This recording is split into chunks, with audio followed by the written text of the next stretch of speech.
Then on the strand, with steeds and treasure and armor, their roomy and ring-dight ship was heavily laden. High its mast rose over Hrothgar's hoarded gems. A sword to the boat guard Beowulf gave, mounted with gold. On the mead bench, since he was better esteemed, that blade possessing heirloom old. Their ocean keel boarding, they drove through the deep, and Daneland left. A sea-cloth was set, a sail with ropes firm to the mast, the flood timbers moaned. Nor did wind over billows that wave-swimmer blow across from her course. The craft sped on, foam-necked it floated forth o'er the waves, keel firm-bound over briny currents, till they got them sight of the Geatish cliffs, home-known headlands. High the boat, stirred by winds, on the strand updrove. Helpful at haven the harbor guard stood, who long already for loved companions by the water had waited and watched afar.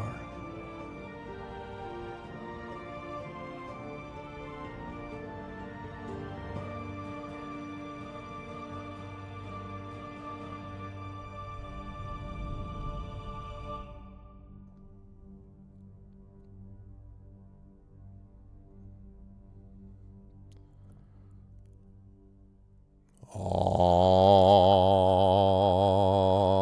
how ominous can you get? What's going on, everybody? Welcome, Argonauts. Welcome to a Tuesday stream. Welcome to March 11th. It is almost mid-March. That is a little hard to believe. We are no longer have to tell everyone Happy New Year. I think everyone knows at this point. Welcome to March. Welcome to March 11th specifically, and welcome to day 15 of Beowulf, Age of Heroes with TariToons. This is part 2 of The Witches and the Wyrm, and we've got a lot of stuff going on. I am very excited for it and to talk to you all about it, but before I get there, just a couple of reminders about ways to support the channel. If you haven't done so already, please follow us here on the channel. Please check out our YouTube as well, !ArvTube. If you are watching us right now on YouTube, thank you, and please consider spreading the word, subscribing over there. It's free for you to do that, but it really helps us. We're really trying to get that last little bit to 1,100 followers. It would really help us out, and it helps the algorithm and all that kind of good stuff. So please do subscribe to us there. Free for you to do that, but it really helps us. Discord is !ArvCord. You can hang out with the Argonauts in between streams. That place is always hopping. Twitter is !ArvTweets until I leave that hellscape behind, and I'm getting very close to doing so because Blue Sky is on its way up, and the follower numbers have been great and are continuing to grow, so let's keep that up. !ArvSky. You can follow me there for that. Website for this is arvanelleron.com, and don't forget that Hearthglow, just a few weeks from now, a couple weeks from now, will be the last recorded session of Hearthglow, after which Triffid will do her amazing work on the audio. And after that, it will lead us to the final session of Hearthglow, which will be a live event happening on Friday, April 11th, at the Shine Auditorium at Sacred Heart University at 4 p.m. Eastern. This is part of the Literary Spring event happening at Sacred Heart. We're very excited for it. Myself and Claire and Carlos and Adam and Zach. And so you can find the previous things if you want to be like, I'm totally going to go to it, but I want to know what's going on. May I recommend you check out for free on my website and or on my YouTube channel. You can check out the Hearthglow podcast to this point, and be ready for what is going to happen during an epic finale on that Friday, April 11th. So that's going to be super cool. You can find that again at arvanelleron.com. Financially, !ArvShop. That's the merchandise area. You can get stuff relating to a variety of our campaigns, and we're going to be adding more stuff to it as well. Patreon is !ArvTreon, where you can get cool stuff for you and cool stuff for the channel. So please do that. And it really is the financial backbone of the channel. It really helps us. So please do support us there if you can. Please as well consider subscribing to the channel. That gets you those custom sub badges and emotes to use here, there, and everywhere across Twitch, and also gets inspirations to help our tabletop players. So please do help us there. And on the publishing front, !Icarus, my graphic novel from Mathis Arts. !Library, that's my Tales and Tomes, The Forbidden Library, my 5e adventure and sourcebook from Alligator Alley Entertainment. Entertainment, and exclamation point Greyshade. That is my Greyshade IP.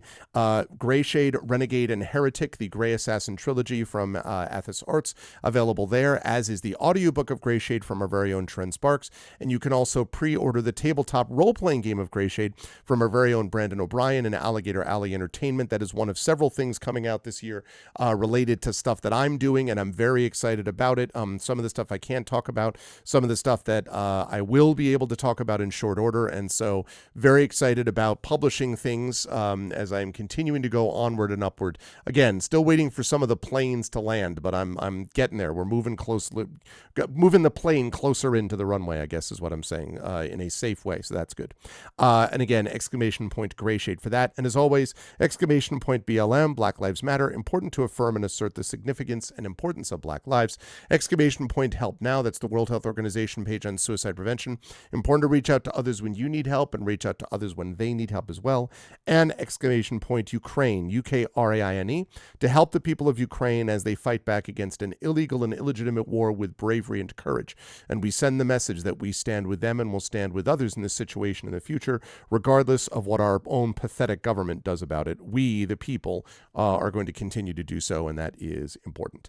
All right, quick note about scheduling for today. I had to do some rescheduling from last week because of some family situations. Still can't quite talk about that publicly, I'm afraid, but I'm going to have to wait a little longer. It was not good news, but it meant that I had to reschedule some stuff.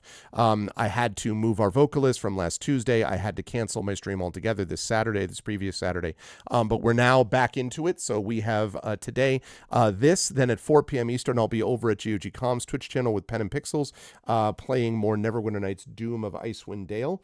And then tonight at 9 p.m. Eastern, the Our Vocalist rescheduled will return for what I hope will be the final session of Growing Up tonight. So that is what's going on tonight. Thursday, again, will not be a stream. This was previously planned because I will be at the Big East tournament cheering on my Huskies. However, and frankly, the Johnnies too, although the Johnnies play earlier that day. So I guess I'll know if there is a big disaster upset, that would be bad. But otherwise, St. John's should have won fairly easily. They're the number one seed.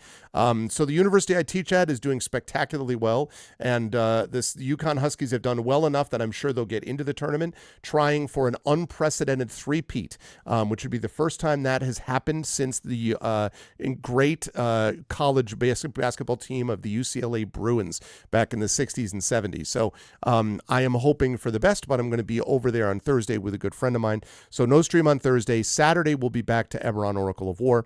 And then next week, we are going to be moving on to more Expeditions Rome, along with other tabletop role-playing games as well. Also, at the end of our session today, we will be voting for the Patreon-fueled Chat Chosen Game of the Month. So please have your nominations in mind as we're watching today as well. All right, now, just before I bring Tari on, actually, you know what? No, let me do this. Let me do this. Hello, everyone. And let me go over and unmute myself, even though I already told Tari this news, but I'm sure Tari will be happy to hear me as I brag publicly. But I will go over, first of all, to reveal the incredible TariToons, who is with us. Tari is here. Tari is ready. Tari is not centered in her window, which is my fault. Hold on, I got that. I got this. There's that. And then we move that, and then we carry the one. And there it is. Now we see the centering inherent in the system. Hi, Tari. How are you? How's life in the universe with you now that you are here and and on and stuff? Hi, thanks for having me. I'm doing good. Actually, been attending hospital 3 times a week for the past weeks. For good reasons, chat. For good reasons. Yes. Which is doing me very well, doing very good for me. So yeah, it's going to go for a few more weeks. So yeah, just taking care of my health. Yep. All of that good stuff. Well, not so good stuff. Otherwise, I wouldn't be going. Well, hey. So yeah, glad to be back. Ready to roll some die. Ready to roll some dice and take on a big snake. But before we do that, I just want to say this, and Tari will indulge me. I already bragged about this. So this is something what where could you be on about? I don't know. So chat, you're going to get to actually know this before the person involved does. So my daughter, little Laura, the light of my life, has got multiple things going on. Number one, she is preparing for her driver's test, which is going to be happening on Friday. She's a little nervous about that, but she's got that going on. Then she's also got the big SAT, which, if Tari is not sure, that's the Scholastic Aptitude Test, which is like a big standardized test in the States that people use for college admissions and stuff like that. So that's going to be happening in a few weeks. She ran for class president. She did not win, but she ran, and she ran a very good campaign and, all that. And now this is the big news. So chat, you all ready for it? You all ready for this? Okay. So here is the news. So my daughter interviewed to be the first ever Bridgeport Poet Laureate and got it. So we found out today that she is the Poet Laureate of Bridgeport. Now, I need to find out if it's the Poet Laureate of Bridgeport or the Bridgeport schools, but it is the first ever. I think it's Bridgeport. And yeah, so she had to go and interview. She had to read her poems. And so it means she's going to be the Poet Laureate. So they're going to ask her at like the opening of several buildings and things like that. She's going to be asked to compose poems for it and stuff like that. So it's super cool. And she was like, I don't know, Dad. I'm not sure that I'm going to get it. I'm not sure my work is good enough. And I was just like, listen, all you need to do is actually get into the room and start talking. And immediately these people will be like, wow, you're the greatest person of all time. Because as Tari can attest, having met her personally, my daughter is a great kid and is a really cool kid. And so I'm very, very excited, and I'm now getting a chance to brag to all of you. And I would tell you all that you're not allowed to tell her until but the thing is, she's at school, so she's going to find out before you would. I mean, unless somehow you have direct contact with her, in which case we have to have a talk about why you have more text contact. her real quick. Yeah, I was going to say, no. So anyway, yes. So I'm very excited for her. She is going to do a great job on it, and I cannot explain to all of you what a big deal it's going to be for her that she got something like this, because there were other people trying for it. They literally had a list of like the honorable mentions. And she put herself out there. She wanted to do this, and like, and again, it's not going to hurt her college applications either. So I'm very, very excited for her. She's like, and super proud, and all that. So I now promise I will not spend the entire time like Try being like, so get a FIFA sees the adder. I'm like, the snake in the forest. I'm like, that's very poetic. It reminds me of someone who's a new poet laureate, my daughter. How was your session? Well, it was 5 minutes of play and 2 hours of Arv talking about his daughter. Anyway, but I'm really proud of her because it was her idea. She saw that it was available. We heard about it. She's like, Dad, I really want to do it. I was like, all right. She set up for it. Her poems actually are good. Like, I've heard them. They were good. She even got a chance to read one of them to Brandon O'Brien when he was here. And so I'm sure she's going to be excited to tell him. So anyway, I was very excited about all of that, and now I have raved enough. So thank you, Tari, for indulging me, but I was very excited. Really awesome. Yeah. I'm super pumped up about it. And I was kind of like, my wife and I were like, what? Wow. Like, it all worked. So anyway. Okay. So now that I've raved enough about that, Tari, I will say your camera seems to be doing the flicker thing again. Yeah, the stupid cable. Keep touching it with my foot on accident. Just less than ideal. 1 second. Just keep talking while I'll crawl around under my desk. Well, so what I will say is this is part 2 of The Witches and the Wyrm. Now, chat, for those of you who were not here last time, I should mention, let me get a little music rolling here, actually. How about Rainland? That feels perfect. It's never like Disney World or like Happy World or anything. It's always like desolate moors, rain, disaster zone place. So this is the Rainland that we're in. Because Disney World music would be copyrighted. That's true. That's true. If I started just playing "It's a Small World After All" repeatedly, they'd be like, "Yeah, that's not." Yeah. They would not like it. Right. Okay. Test. Let's see if that works. Okay. So far, I don't see flickering. Okay. So in our last session, chat, Genevieve was. Wait, I have to show one more thing. Oh no! Please, I please got do. a new tattoo. Please do. Oh wow! Look at that. Yes, I've been meaning to get this one for years now. So tell me the history. Finally got it. Like what The is the history. and the meaning? Tell me Okay. the lore. Give me the lore. Well, there's no meaning. It's a silly little bird. That's the meaning. I see. Okay. No, it's from an armorial from 1480-ish from Austria. Grünenberg Wappenbuch is the name. Grüneberg's Wappenbuch. Or Grüneberg Armorial. And it's just full of these silly drawn animals, including this bird, which I very much love. So I've been meaning to get this one as a tattoo. That's cool. Now I have it. That's yes. cool. So it doesn't have anything dramatic, like it's Odin's raven or something. It's No, not. no. Okay. Also, I'm not an Odinist. Okay, fair enough. Fair enough. Is this your answer to Odin's raven? You're like, screw that. Look at this. Here's a bird. And it's different. All right. No, it's just a silly It's little just bird. a silly bird. And I like medieval art, so That's very cool though. So wait. You said that dates from what? That original? 1480-ish is the estimated date. 1480-ish. Very cool. Very cool. It looks great. And that hopefully will inspire us as we proceed through the game today. Well, you could just say it does, and then I get more inspiration points.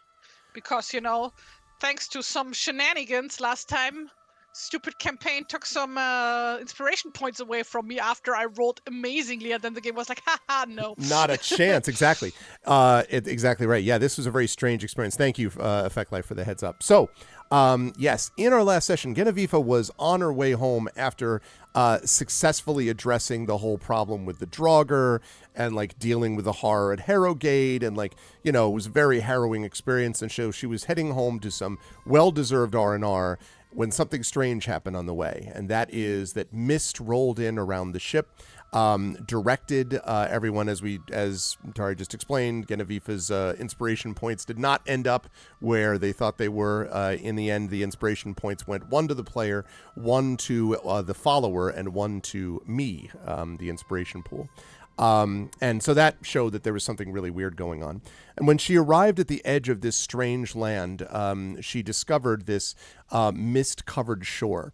And walking up the shore, after finding some bones and like other sort of ominous, symbols like that, she eventually found a group of 3 witches, one of which was a young girl. One of Perhaps, yes, I see what I did there accidentally. One of which was a 12-year-old girl known as Magdan, one of whom was a woman carrying a baby whose name was Modor, and then someone that had a little bit of Rickmod in her, and that was Widway, an old lady. These 3 witches informed Genevieve that she would not be able to leave or escape until the problem that would happened on this island was dealt with. And that problem is that there is a great adder which roams the land and is supposed to, as the seasons change, go away, basically, and depart. But the adder has refused to do so. And what was explained is that if the adder does not eventually leave in the way that it should, either through convincing or perhaps more likely by force, the world itself will break. This is the way things are, by the way. There's never low stakes stuff here, right? It's never like, oh, then some people will be unhappy. No, the world will break. So that's all. And so the witches said that to make sure that Genevieve was the one that could do this, they would aid her if she could complete 3 quests. Quests 3.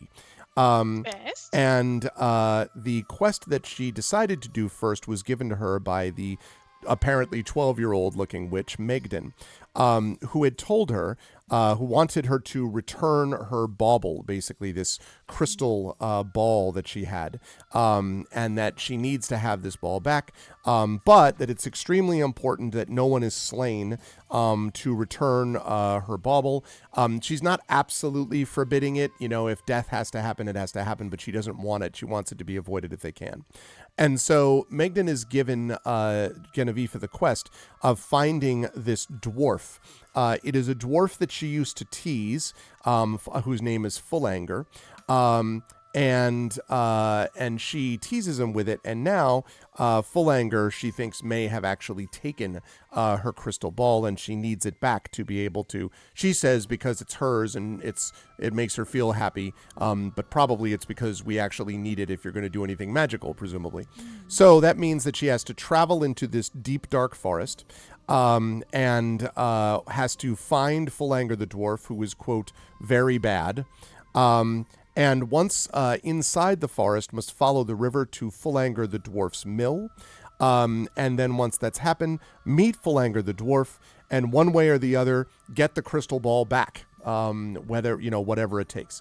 Once that happens, she then returns to the witches, and then she has 2 more quests to do. So we're engaged in, I wouldn't call it a side quest as much as it is a 3-component part main quest, let's say, that we're involved with. And so Genevieve set off into the river, set off into the forest, I should say, and managed to pass along reasonably well until there was essentially an additional hissing sound next to the river. There was the creaking and cracking of tree trunks, and there was off in the distance a motion of some huge force in the trees, presumably the great adder itself, which remains as a major problem with which Genevieve and her followers have to contend. And so, as we hand things back over to to Genevieve, not Tari, who the hell's Tari?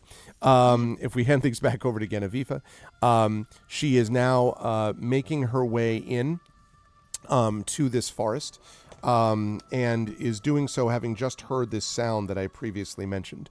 Right now, Genevieve is right around number 7 there, which is this forest river, and just heard this thing with the cracking of the adder. I don't think we actually, of the adder's passing, I don't think we actually had any obstacles that you had done yet, right? I don't believe. You had just come into the forest to get to the river, if I'm not mistaken. That's true. Would Genevieve ever have met any dwarves previously in her life? Like, I don't know how omnipresent dwarves are. Most dwarves at this time would be kind of in the category of goblins or fairies that are themselves, not fairies exactly, but sprites, what do they call them? Spriggans, I guess would have been the Nordic version of this, that were sort of dangerous and sort of dark figures. So I guess it depends on how much you think, bless you, much you think Genevieve was hanging out and when she was following Runesild. I don't know if Runesild would have encountered a dwarf, but it would have been something where you went on an adventure and you found dwarves more than just running into them, I would say. Well, so there that's are up to no you, mountains around Xanten, so unlikely that, because like in old folklore and sagas and shit, like dwarves always live in the mountains usually. That's true. Well, I don't know about Nordic stuff. In German folklore, they like tend to live in the mountains and not underground as much. So perhaps not. But I mean, certainly would have heard of them. Reclusive, that's right. Also a thing. Right. So, I guess not, probably. What would she have had heard about dwarves then? Let me have you make a lore roll. That is the wrong game's character sheet. I almost picked up my Mutants and Masterminds character sheet from a different game. That would have been interesting. I beat it easily. Yeah. No, I have a digital character sheet in this game. Where is it?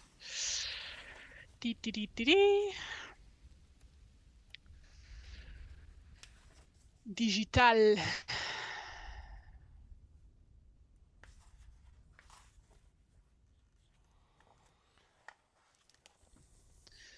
Right. What was it? A Legends roll, right? Skill Legends, is that right? I believe that is right, although... Yeah, lore was Adventures to Middle-earth, right? That right. That's right. Yep.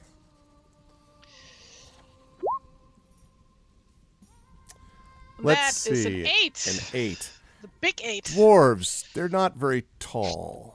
Really? I mean, the one thing that you will say is that even someone like Rick Mod could probably tell you that there are many stories of dwarves which tend to be grumpy by nature. They are not exactly, they're not considered like the massive, terrible villains of the stories, but they generally do not mean well to most of the so-called kind of mortal or the light races, by which I mean the races that live near the light. They tend to be, not very pleased with them in general. You do know that this particular dwarf, you may remember, but I'm just to remind you, that this particular dwarf, according to Megan, had made this crystal ball so that Modor, Megan's older sister witch, would fall in love with him, which Megan thought was really silly, and so she teased him a lot about it, which, maybe not the best plan. But in any case, it made him very angry that he was being teased. So he may have had interest in one of the other witches, and this is all assuming that he took it anyway. She's making a lot of assumptions, but she knows that he hasn't been very happy with her or her sisters for a while. Okay. Also, Triffid points out that she doesn't know that you want to annoy a dwarf named Full Anger, and also doesn't know if the witches are telling the truth. So, I guess just gotta keep on traveling to where he's supposed to live, or supposed to be. Okay. Just, take things as they come. Okay.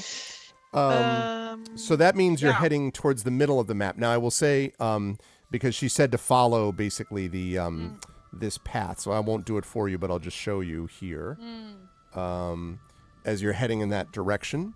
As you're heading towards where the mill would be. Now, when you get to about, I would say maybe not quite that far, maybe about here-ish, you hear this massive sound of a whoosh. And this is definitely not the adder this time. It seems to be the sound of water. And when you go a little bit further, you see that the trail is basically stopped. You're climbing upwards roughly, like basically ascending towards where supposedly the dwarf's mill is.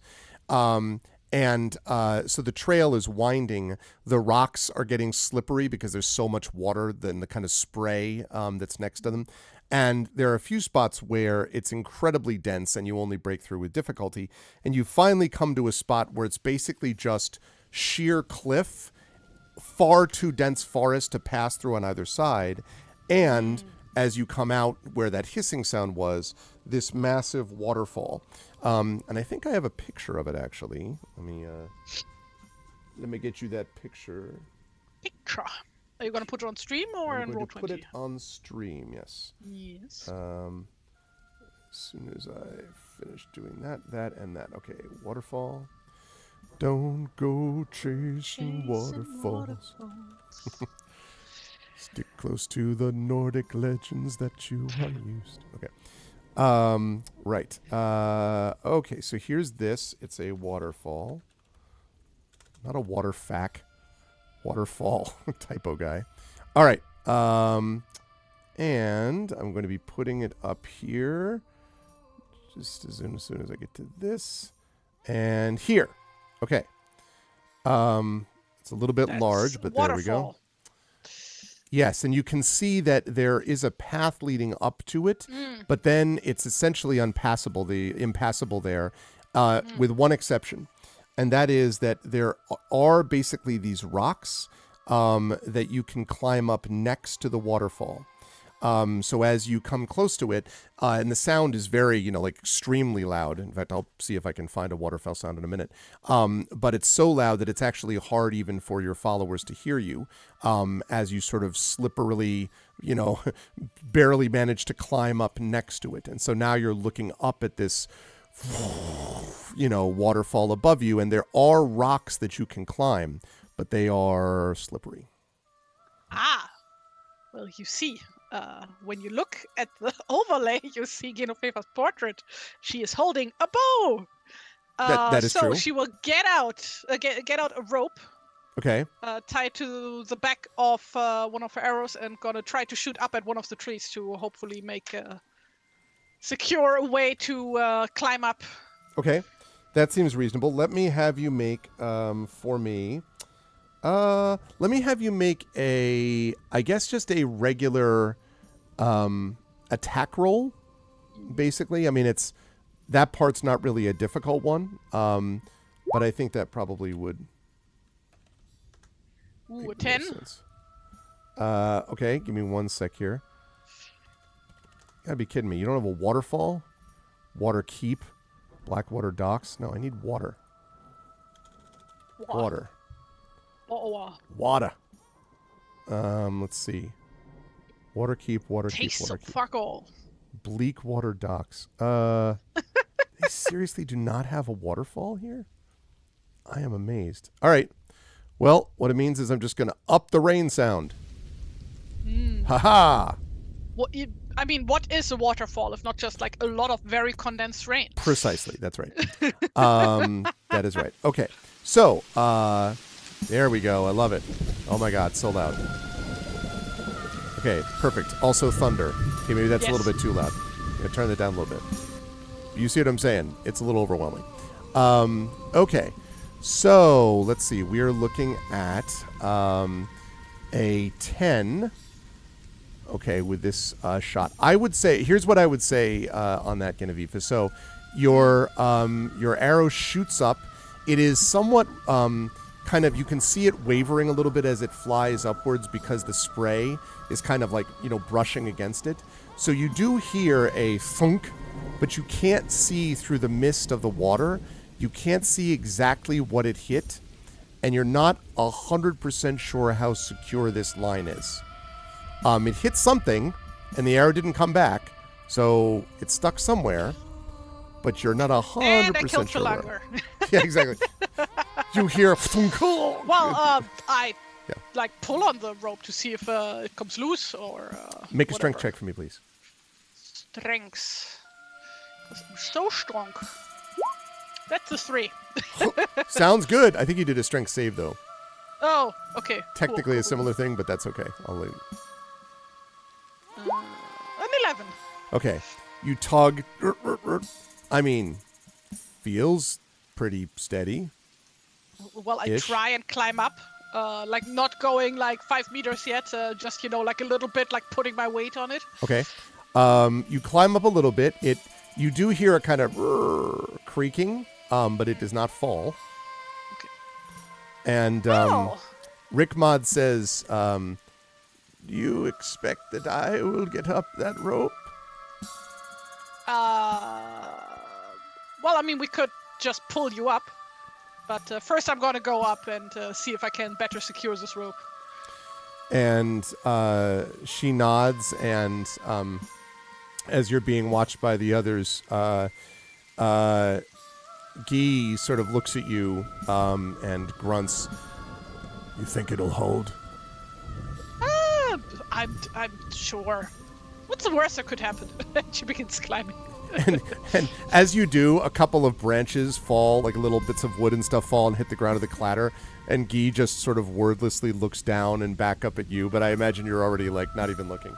Yeah, it's like you'll catch me if I fall, right? There's sort of a general muttering from the followers. Okay, I need you to make either an acrobatics check or an athletics check. But I imagine acrobatics would be what you would want. And you can make this check with advantage. However, there may be problems if you fail the check. So the advantage is because of the rope, but we don't know how secure the rope is yet. We shall see. Why do I have proficiency with athletics? With athletics? Maybe I got this for my subclass, possibly. I'm not sure. That could be, because I'm not sure. I would have expected acrobatics. Yeah, I'm going to take athletics then. Okay. I mean, it's the same bonus. Okay. 20. All right. So you're able to make your way well up. No, 13. No. I said at advantage because you have the rope.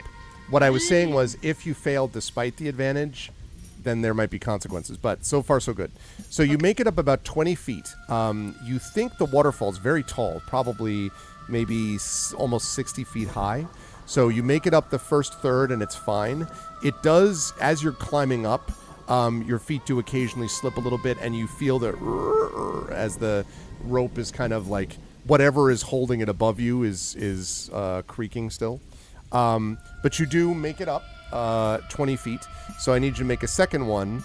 And from down below, Ibn Mundir calls, "How are things going up there? We can barely see you." It's all good. Echoes through the Climbing. forest. Ooh, that's a 9. That's a 9. Okay, so you say the thing about, it's all good. I need you to make a saving throw for me, please, as your hand slips. What kind of saving throw? This would be a dexterity saving throw. A 19. Yes. So you slide down a little bit. Your hands kind of grip, and so it's literally you're like everything's okay, and then whoa, but then you hold on, and everyone just says, "Are you all right? We saw you appear a little more just now." Fine. This is fine. Okay, go ahead and make that athletics check again, so you don't lose any ground because of the saving throw. Oh, oof. Oh no, I get advantage, right? That's right, you do. Okay. Thank God for that rope. Yeah. Okay. By the way, when you sort of slipped and held on, the creak got more pronounced. So something like you felt the rope give a little bit, but it still got you. Okay, you climb up another 20 feet. So you're now 40 feet up. You can now, you think, just see the edge above you another 15 feet or so, maybe. And if your followers are completely lost in the mist below. Right. Okay, yeah, I keep going. One more check. Also, how fucking high is this cliff? What the 60 hell? feet. High. 16. 16, yes.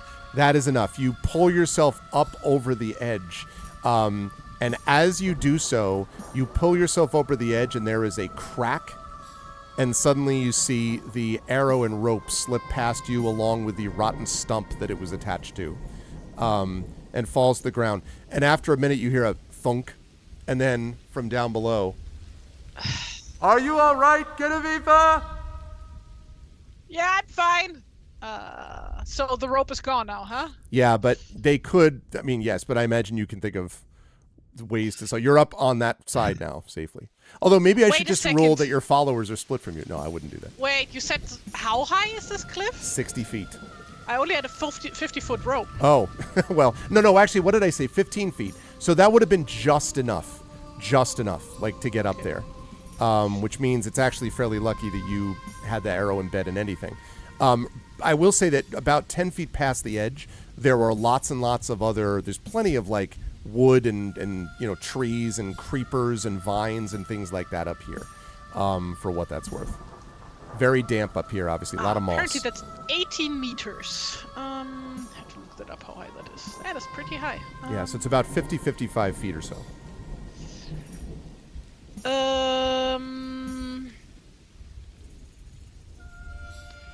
Let's see. Yeah, first of all, I'm gonna have a look around if anything jumps out on me.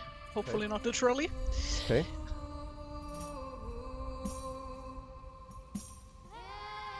Oh, sorry. You said you were looking around you. So a couple things that are noted. First of all, a lot of moss, a lot of damp rocks up here. Very green up here, and a lot of winding brown roots and branches and things like that.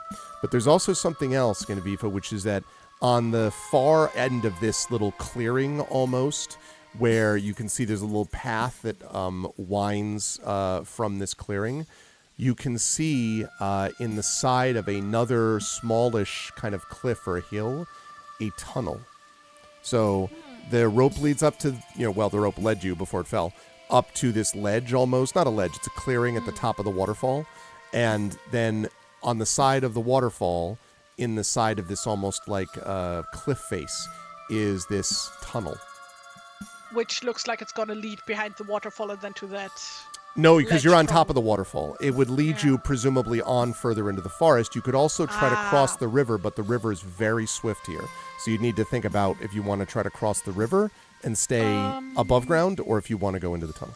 Yeah, And okay, also yeah, I your shout followers. down like, "Hey, shoot the rope back up," and I go and like hide. Okay. It's not to go shot. Right, they not to crit get hit shot. you. Yeah. Okay. A minute later, an arrow comes whistling up and embeds itself in a creeper vine, basically, and pulls at the vine. And you can see there's someone tugging at the other end, obviously trying to see if it's strong or not. Give me one moment, and yeah, I take the rope and like properly secure it. Okay. You can do that. These vines seem very strong. And yeah, then I tell them all to come up one by one. You have any order you want them to go in? I want first Guy, then even Mundir, then oh god, what was my team? Where are my notes?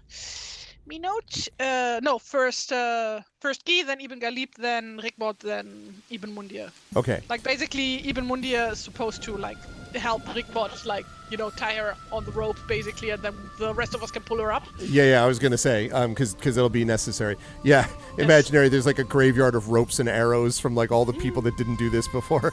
Yeah, not quite. Okay, so Guy, I would say, let me see. Am I gonna have you? And like I'm gonna help them all. Right. Like, I was gonna say, with the rope secured and you're helping them, I think that Guy should have no problem.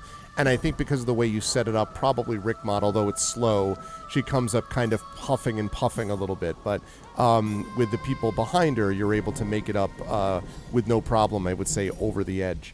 And once they get to the other side and all four of them are there, sort of breathing a little bit more heavily, you can see that Ibn Mundir is staring into the outside of the tunnel. And he says, I don't like the feel of that place. And Yasib says, I don't much like the feel of crossing that river, and points at the rushing river next to you. Yeah. Wait, so the tunnel is on this side of the river, right? That's right. Exactly, the near side. And the far side, you think you see a path also on the far side of the river. So there's a tunnel on this side of the river that goes into the mountain somewhere, or the hill, really. And then on the other side of the river is what looks like another narrow path winding through the forest. Both of them are going up. This whole business is like moving up into the forest, up in terms of elevation. Yeah, so like while I collect my arrow and rope, and like all the other paths are like basically blocked with too much overgrowth or whatever. So it seems. In fact, you think there's only really two paths, and honestly, like barely paths. Like it's a little dramatic to call them paths. They're both narrow and not well traveled. Roughly how long ago does it seem to have rained here? Like, let's say I wanted to light a torch, would I risk a massive fucking forest fire? No, it's so damp here. You think you'd have to? It would be hard to light anything, in fact, other than your normal torches. Okay. And actually, I'll say this, Genevieve, too. If you want to light a torch here, be impossible with the spray. You'd have to like go into the cave or on the other side. No. Then we go into the cave, and I will light the torch there. Well, first of all, I'm gonna have a look into the cave, see how far I can see. Okay. So you can see that the tunnel actually also has the sound of trickling water, and once you look into it a little bit, you can see why.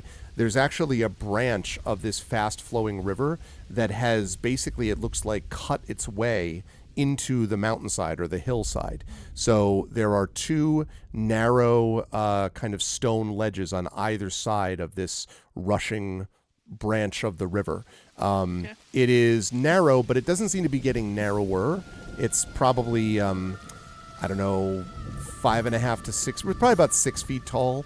And each side of the river has probably got a good maybe 4 feet of space. Not a lot of room, but it's relatively flat. Again, very damp rocks here.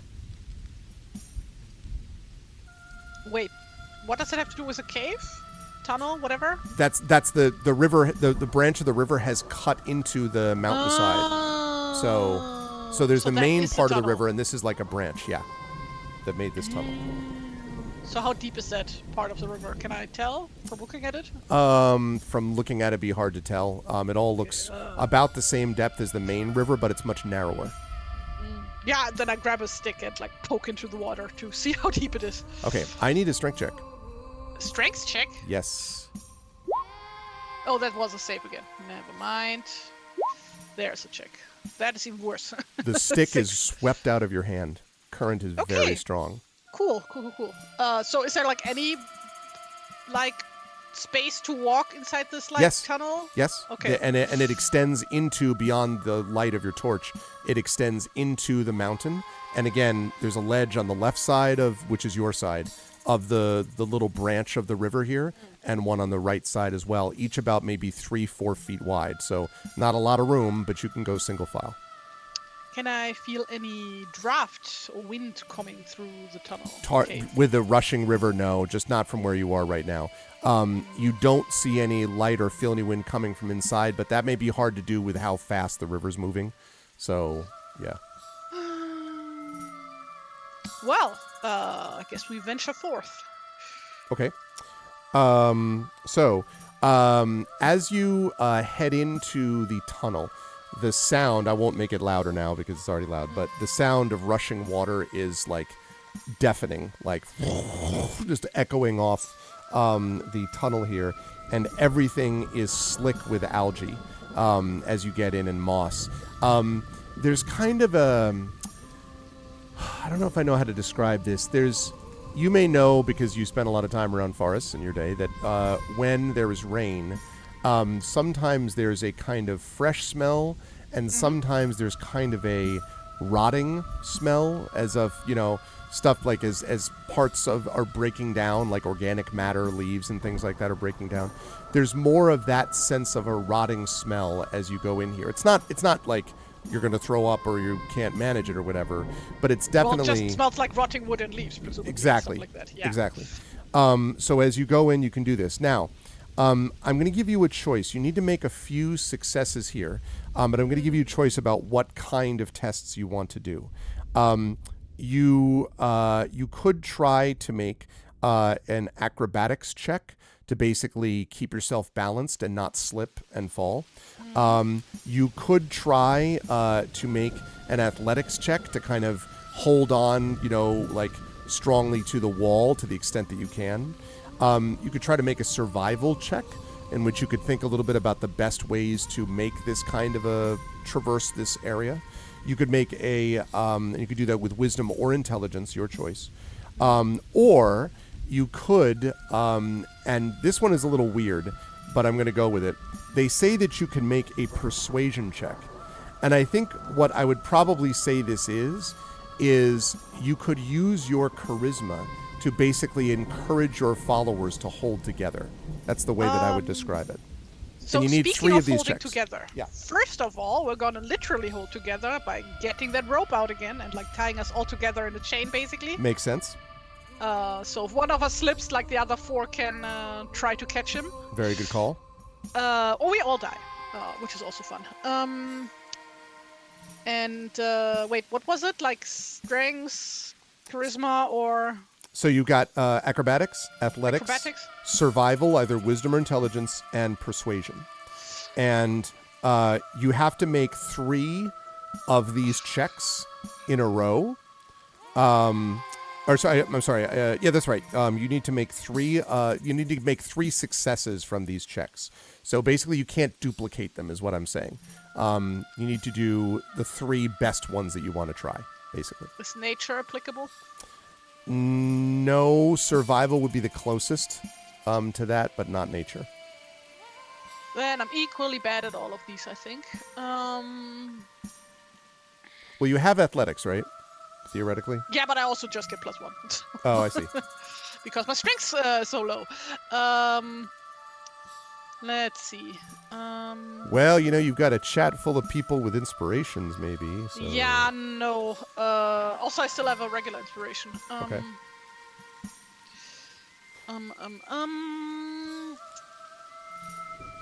I am gonna try athletics. Okay. That's an 11. 11. Okay. 11. So that is not enough. That is a failure, which means you misstep. Now, you don't fall in yet because it's basically a 3 successes versus 3 failures thing. You're trying to get 3 successes before 3 failures. So this is 1 failure, and I would say, I don't know, what does a failure look like? Is that you misstepped or that one of your followers did because you're all roped together? Like you want to blame Rick Mod, I guess is what I'm saying. Ooh. Well, only I roll, right? Not my followers, right? That's correct. That's I right. roll for everybody. No, it's for you. No, I think Rickmod would be fine. Because, she's low point of gravity. And also quite light. Okay. Tiny old lady. Those usually fall because, the bones give out, not because, whatever. I'm quite spry, actually. I'll take a walk. They tend to walk more carefully in general. Yes. No, I think we are blaming this on Genofifa because, she's a little clumsy.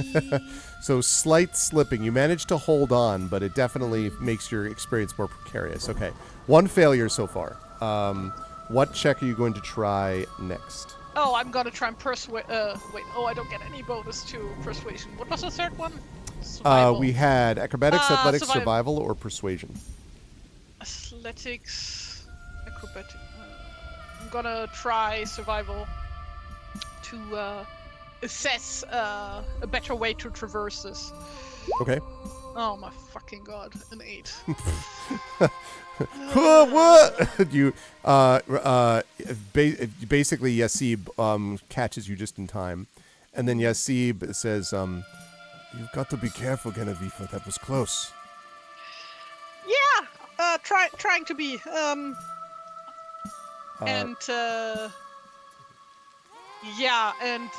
then trying to be more dexterous about it with acrobatics. Okay.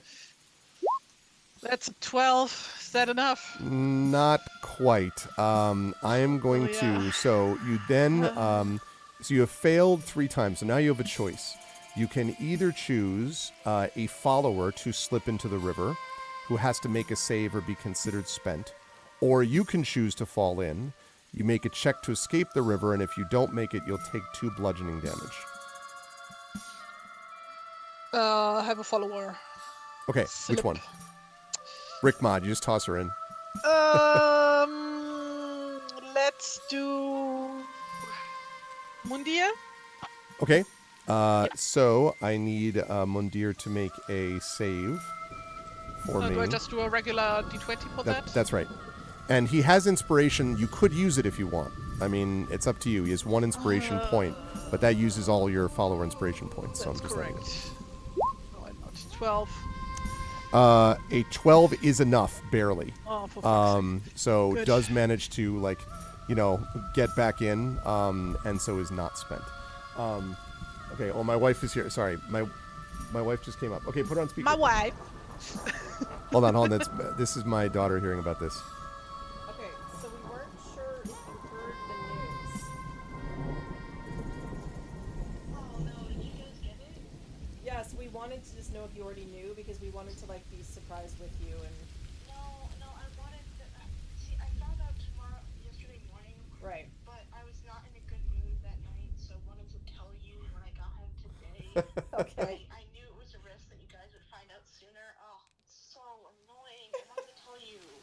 Well, you're on speaker, and so my chat is congratulating All right, you for the so- awesomeness. So Great, so now Congrats, Sen.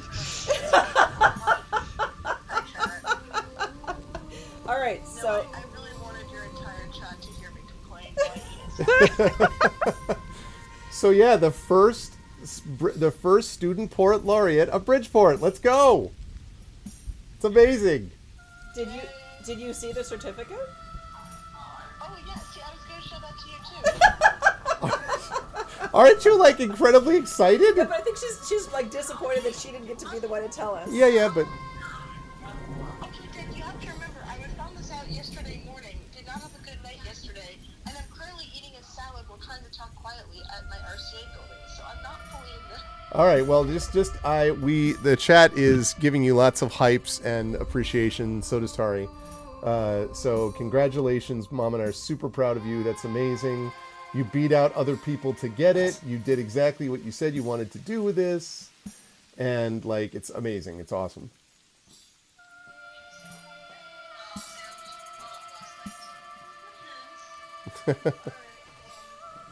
Love you. Congratulations. Great job. Apparently she found out yesterday morning. Yeah, but she we didn't want heard. to. Okay. We heard. Just like. Like she was entirely audible. Okay. Good. But yeah. Well, no, at least on my end. I'm not sure, super proud of her. No, if you heard it, then they did too. Okay. Yeah. Sorry. Back we go. My wife and I are a little happy. All right. So you do manage to pull them out. There is not spent, all set. Cool. So we still haven't made the checks though. Oh, The successes, sad yes. and moist.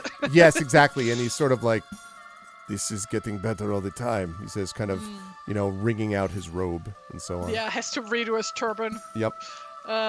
It's just like one end came loose and it's just like floppily, wetly hanging off on the side. It's just like, this is not what I signed up for.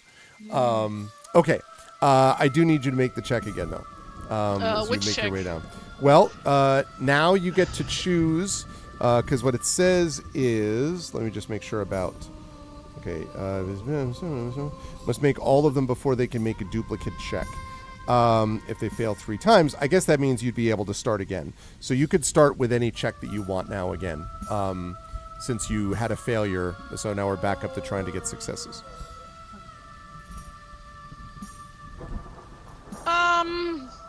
Oh, what the hell? I'm gonna try and cheer the people up with persuasion. Okay, you can do it. No, I cannot do it. They're all like, you really think we can make it? As they're like dripping wet, like all this thing. Okay, Oh that's my one God. failure. It's all right. This It's all right. You got a chance. Fantastic. I'm altering the deal. Pray I don't alter it any further. Yeah, athletics again. Okay. This is awful. 12. Are you kidding me? 12 These rolls are awful. They're pretty bad. 2 failures. You could do it. It wouldn't even have helped if we gave you inspiration there either. Yeah. You could do it. Can I? Acrobatics. Oh, no. So, follower or... Oh, boy. Yeah, so Tari's not going to be with it. No. Man. That didn't quite work as planned. Rigged? Yeah, exactly. Slightly rigged.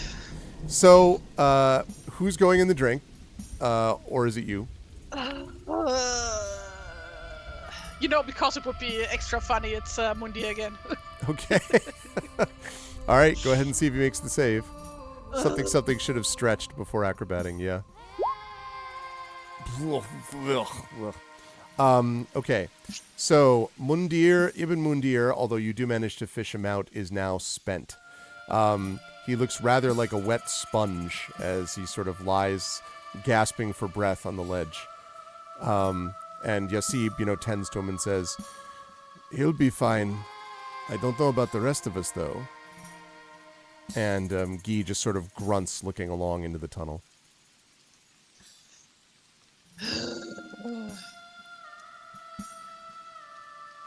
Genovefa tries to keep her mood up and soldiers onward. Okay. Unspending a follower generally happens at certain set times in the adventure. Occasionally, things will happen in the adventure that allow you to unspend a follower. We'll see whether that happens in this one. All right, what check is it going to be? Oh god, I have to make another one. But since you I failed, already you can made do it. 3. You can make it whatever you want. Not successes. You literally haven't succeeded once yet. Oh, really, Gregory? I'm Have just I not? I'm Have I just, not? I'm just the messenger. I'm just Yes, of course. Athletics. Ah. Even Mundir just rolls back into the river. Just kidding. Fail, but it doesn't mean, you need 3 failures before something really bad happens. Just think positively. You can do it. Have we actually made any progress? So when you say progress, Like going forward? Or are we still at the entrance of the goddamn tunnel? you've made a few feet in. No, you have made a little bit of progress, but not really a lot because you keep slipping. So yeah, see, Issa Ninja says you can do it. You can do it. Yeah, see that? I mean, there you go. Survival. Oh my god. I guess this is good that you're getting this out of the way before you have to fight a dwarf or something. Yeah, because that's how probability works, Greg. Like, I know I failed math, but I'm pretty sure that's not how that works. Listen, right now you're demonstrating the probability doesn't work the way I always thought it did. These are a lot of failures. Yeah, all right. Probability does not work, correct? It just doesn't. It doesn't function. All right, you can do it. All right, that's another fail. Refresh the site and get new dice. I mean, that's true. Have you ever considered blaming the dice? Yes, of course, the digital dice. I could roll with real dice. You could roll with real dice. Imaginary says that is exactly how probability works. Let's see, which die are we going to use? Let's make it a good one. This one. Okay. That's another failure. That doesn't look like a good reaction. That's an 8. Oh no. Okay, is Mundir... Actually, Mundir cannot go back in because he's already spent. No. So you'd have to choose yourself, or no, Genevieve is? Okay. So I need from you an acrobatics check to escape. Yeah, I'm going to use my hero inspiration for that. Okay. Acrobatics check, not save. Not a save. This one is a check. 14, that is enough. Yes, that's enough. So you're able to escape. You don't take any damage. Also, because you have escaped yourself, you now have only 2 checks you have to make. So you'll have to do 2. See? 2. Mm-hmm. You can do it. Can I? Gregory, can I? Wait till you get to the end of this and you find that you find this little chest with like a bunch of moss in it, and that's all. Okay, you made it. 17. Look at that. See? Look at that. See, everyone's like, look at them. They're like, you got it. Does Tari have a normal inspiration saved up? The problem is, so far, Effect Life, her rolls have been so bad that the inspirations wouldn't have mattered. Like, literally every time, they were just as bad. So there's one more. Chat, let's see some hype for this last check. She's got 2 successes. Please hype me up. You can do it. I desperately Let's need see the hype. right now. Where's my Arvany Swolls? Let's go. Arvany hype, Arvany, where's all my Arvanys? Let's go. I like send it. That's good. But emotes. Let's fire some emotes up here. There we go. We got to get hyped. That's what I'm talking about. We've got another. Where's this Arvany Swole? Look at that. With the. Let's try athletics again. Let's see. That is 12. not enough.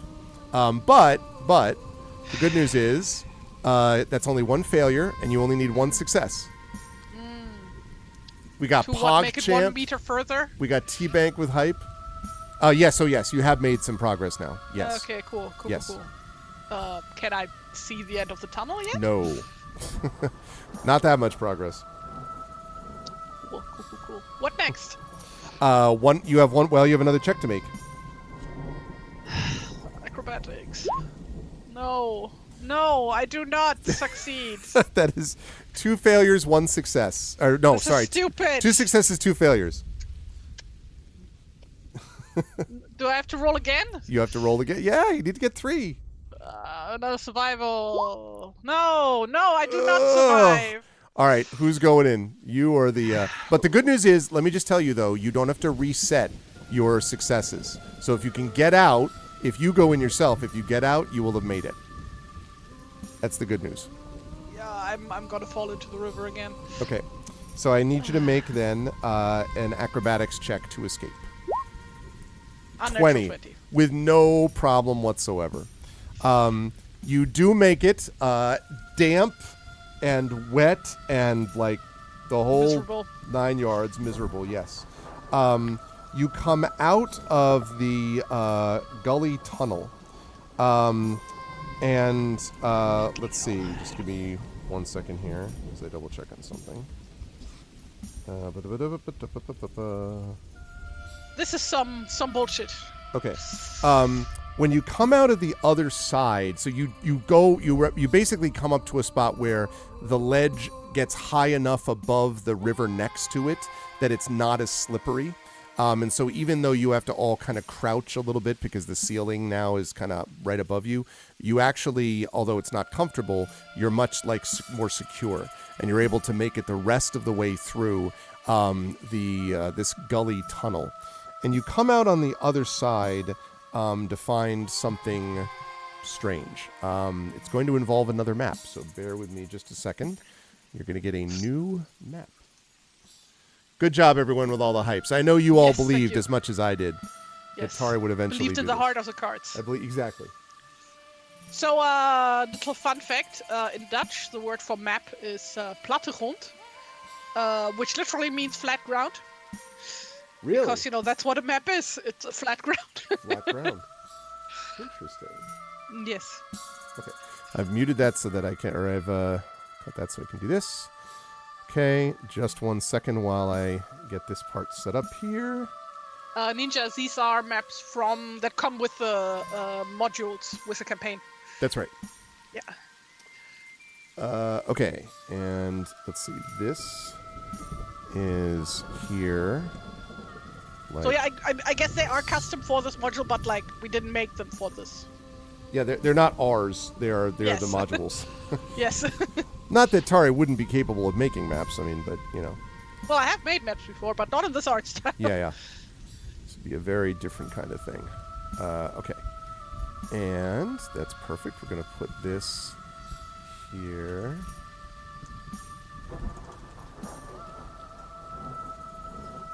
That's what it's called. Yes, want to make sure that it was called the same thing that I thought it was called. All right. Let's see. All right, if I scroll up here, there we go. Bring this onto here.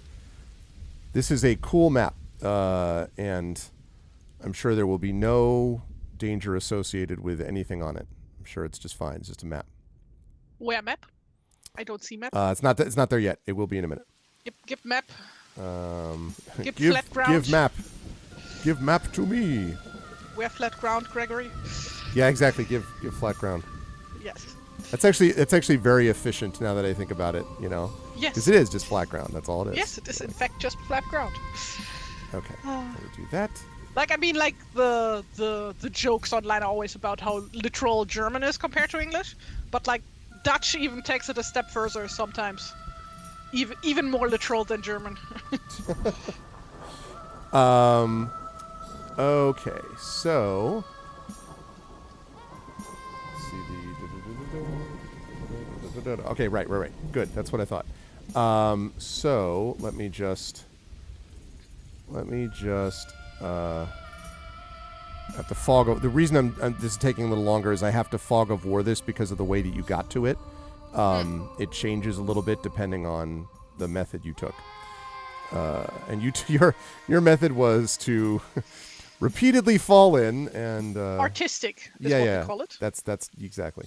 This was all part of the show. You are welcome. You're welcome. I'm here every other Tuesday.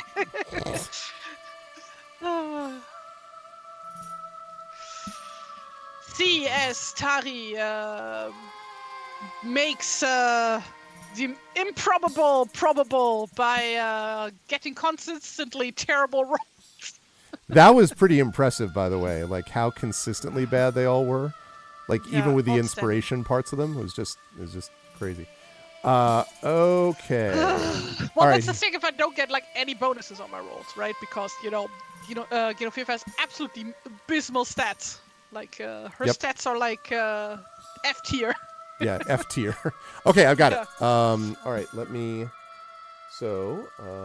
bring all of you. Let me put the center map back on. And like that. Whoops, let me close that. And let me bring Tari over to this map as well. Yes. Okay. So, Tari, you, Genevieve, is, if you're able to bring your token over, this is where you should be. And I will... fear not, chat, I will fix that on your screen so you're able to see what we're looking at. Why can't... Oh, there it is. Won't let me change the size of my token. Oh, won't? Oh, No. I should be able to fix that. Can spin her around. Whee! Oh, I think that may be because it's still, well, that's too small.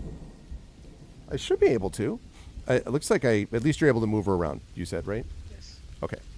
Right, so when you emerge from the tunnel here, you find yourself looking at something rather strange. Because right as you exit this one area here, let's reveal. And let me see, it's like that. Okay, and like this. And we'll do this too. Okay.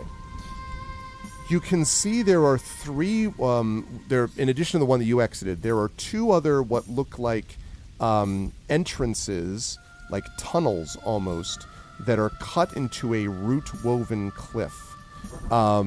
And you sort of look down around this, you can see that there are a number of, in front of where you are, but especially in the lower two entrances, are a lot of what look like white objects that when you peer a little bit more closely, look like animal bones.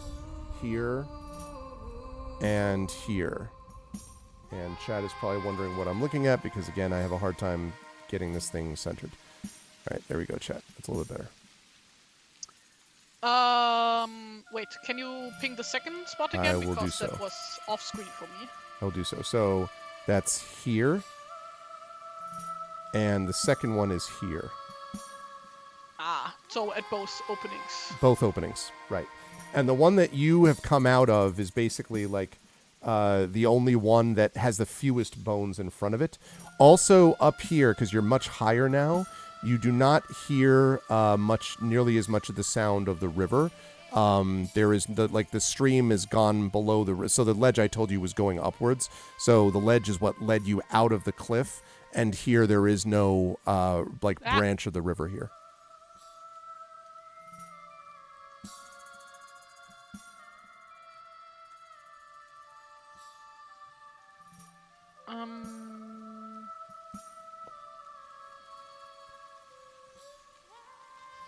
Do I hear anything of note? Perception check would be great. Would it? Would it?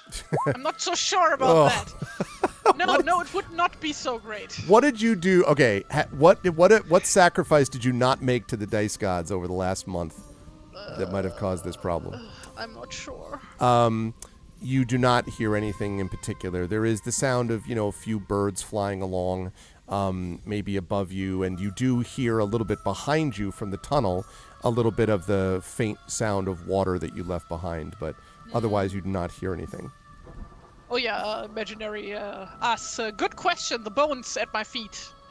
Can I tell maybe what kind of creature they might be from? And now you can make the other bones I have previously seen. Right. Now you can make a nature check for me, since you're asking about that hooray. before. And gonna fuck that one up too, as you can see here with the 5. God, what is going on?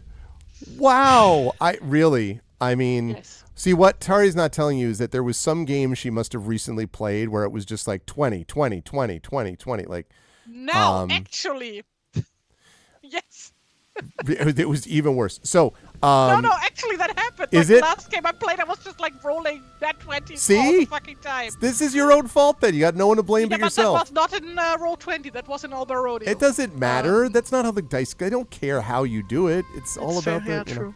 But in any case, so the only thing I can tell you that you see is that they're definitely fairly small, but they're not tiny. By which I mean you don't think they're human bones necessarily. You don't know for sure, but there are a lot of them. A lot of bones.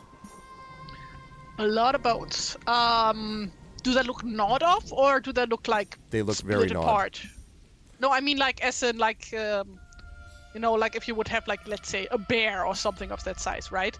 That one would leave a different kind of, like that one would like break the bones apart and stuff like that, It right? might But if it's indeed like with more than eaten a by a tiny carnivorous bunny. Yes, I was about to say it might indeed with more than a 5 nature check. But I would, but I'll be nice enough to say that no, it definitely seems like it was a strong creature that bit heavily into these bones, because you do see a lot of snapped off bones and stuff like that. Great. Do I see any dung around?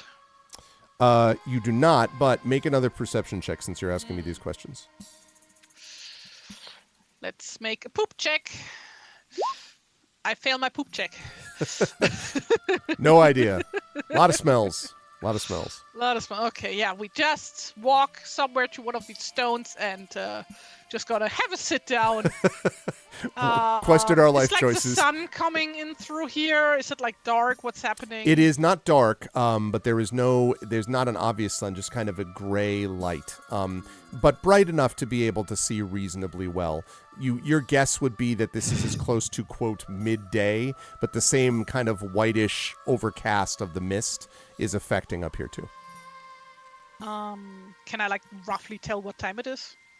You would guess based on like probably early afternoon, based on the length of time. Right. Okay. Then we are gonna be planning for a longer break. Okay. To like make a fire, dry our wet clothes. You know, just like rejuvenate after whatever this nonsense was. Okay. Yeah. Rickmod, as you sort of give those orders, Rickmod is kind of peering at both of these places. Effect Life has inspired Terra Vifa. Okay, has inspired both player and character. Thank you, Effect Life. So I will use my inspiration to dry my clothes. Yeah, exactly. Does that work? Double critical 20. You dry it with no problem. No. So, Sure. Rickmod, as you're doing all this, is looking at kind of hobbles over and is looking into the middle cave, and then looks down at the bottom cave, and she kind of clucks her tongue, and she kind of hobbles back over, and this is not only a place for the living. In the past, there were others who lived here and died as well. I can sense something back in the darkness. And Guy sort of grunts, probably an animal. Mundir just sneezes, possibly coming down with a cold. Well, I mean, for now at least we are still alive, and I think we will stay further alive if we make sure that our clothes are dry, because wandering with wet socks is not a smart thing to do. So yeah. Okay. All right, so you're able to do that. Yes. And like basically just gotta lay out all the wet clothes to dry, and like, I guess in the meantime just like wander around this clearing a bit, just having a better look at things. Okay. Are you looking? The other guys can do whatever they feel like they want to do. Are you looking more specifically for like in the clearing or in the tunnels? In the clearing mainly. Okay. So what I would say about the clearing is, actually make a survival check for me, Genevieve, as you're sort of looking around. Oh my God. No, I do not make that. Maybe I should just not ask to have you do checks today. Unbelievable. This may be the greatest run of terrible rolls I've seen in a long time. Pretty bad. It may be. So yeah, the one thing I'll say as you wander around though is that it is still somewhat damp up here from the mist, not as damp obviously as down by the river. It is somewhat cold and sort of clammy as well. It does not look, at least obviously, as if there has been any kind of human presence for a while here. But in terms of what that means beyond that, you do not know. Okay. Yeah, I guess like just gonna keep on strolling about. Maybe then also peek into the tunnels. Okay. Which ones are you going to peek into? I guess I walked like to the other end to the clearing at this point, so I guess the bottom one first. The bottom one first. Okay. All right. When you go down to the bottom one, you can. I'll give you a little bit more of what you see. You can't see too much of it because it's dark inside, but you can see that there is a narrow passageway, and the narrow passageway seems to lead to worked stone. So on the inside of this tunnel is not just naturally occurring stone, it's stone that has been literally hewn by hand. Okay. How old does this look like? Is there like moss growing on these stones? Or? Yes, looks quite old. Someone needs to power wash this.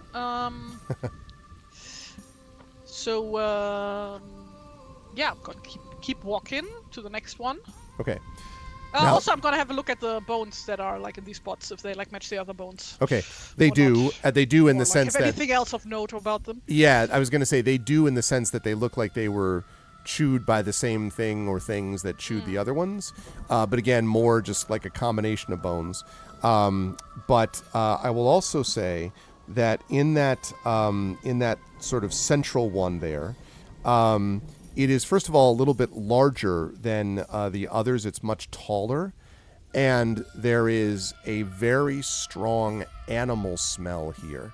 I don't mean bones. I mean, even without a check, you can smell something very, very strong. Okay.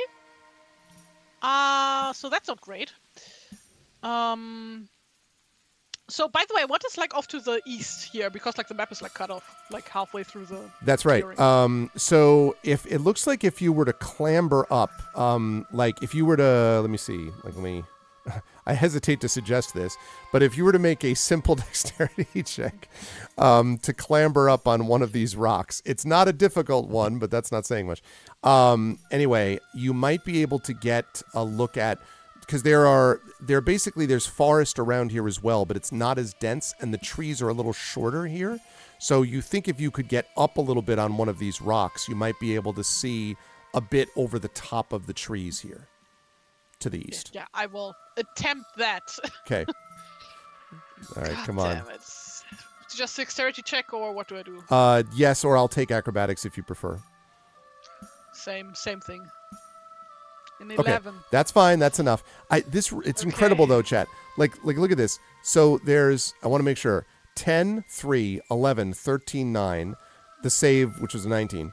5, 13, 7, 6, 11, 8, 12, 9, 12, 7, 10, 7, 14, 17. Oh my God.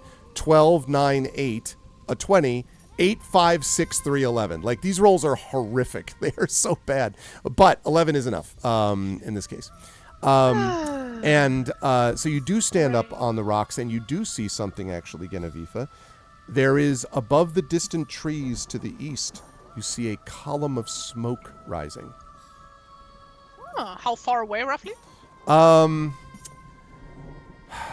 It looks like, it's a little hard to tell. It's definitely not right next to you, but you don't think it's hours away. Could be half a mile-ish, maybe. Kind of depends on how much of the forest is left. But you can definitely see it rising from where you are. So that's not not far away at all. Right. But is there like forest in between? There is forest in between, but it's not as dense here. Yeah, but we don't know what might be lurking there. Okay. True. So, I guess about an hour or two before darkness falls, we would break up camp and keep moving. Because by then our clothes shouldn't be sobbing wet anymore. Okay. It's still damp and uncomfortable, but, Okay. You can do that, for sure. And as you sort of as you move, kind of break camp and prepare to move away, you can see Rickmod kind of peering over her shoulder every so often, especially at the leftmost. Both of them actually, leftmost and central one, and every so often kind of sort of chuckles in her odd way to herself and says, "Things left in the dark Things left in the dark. That's And not ominous. you head on to the east. You'll be happy to know that you do not need to make any other checks because the forest is left dense, at least until now. We'll see. And you climb again. As you climb, the trees get shorter, and eventually you're just dealing with what almost feels like not quite. I don't want to say scrub brush because there are still trees, but they're definitely shorter. And having gone up and up and up, you can feel the wind is higher here. Again, the mist is ever present all around you. But there are little moments of little rays of light that kind of shoot through and hit the ground. And eventually when you get to the top of this one sort of smaller hill, you have to sort of stop because right in front of you is a dip, like going back down into what is like, it's probably too dramatic to call it a valley, but let's say it's a depression in the land. And around it, these shorter trees that I mentioned. Yeah, relatable. Around the, it's funny. Around this area, there are a set of trees, the same trees that are shorter, but because this is down in the earth, they're basically tall enough to cover this place. So you wouldn't see it unless you ran right up against it. But the smoke is definitely coming from inside it. Yeah, join the club. We give out T-shirts. Yeah. Okay, so I'm going to show you a picture of said thing on stream. Not a map, but a picture. Okay, and let's see. Nope, I almost did it the wrong way. This goes to paint, paste, crop. Oop, I think I accidentally. Wait a minute, I screwed this up. I just accidentally put two on top of each other, which looks very weird. Okay, paste, crop, save as. All right. I'm just now noticing that giant Gandalf figure that you have like in the background. You haven't seen that before? No, I never noticed it before. Though it could be that it was always like off screen and you had your camera slightly differently turned. My friend Russ gave this to me. And, oh God. It is. Now I started a whole new tangent, everybody. Holy shit! So it is not just any Gandalf figure. And he's gonna drop it now. Nope. So there he is. And let me see. Where's the thing? The thing. Yeah, there's a thing. Okay. Well, it's like made of rubber or something. Well, the cape at least.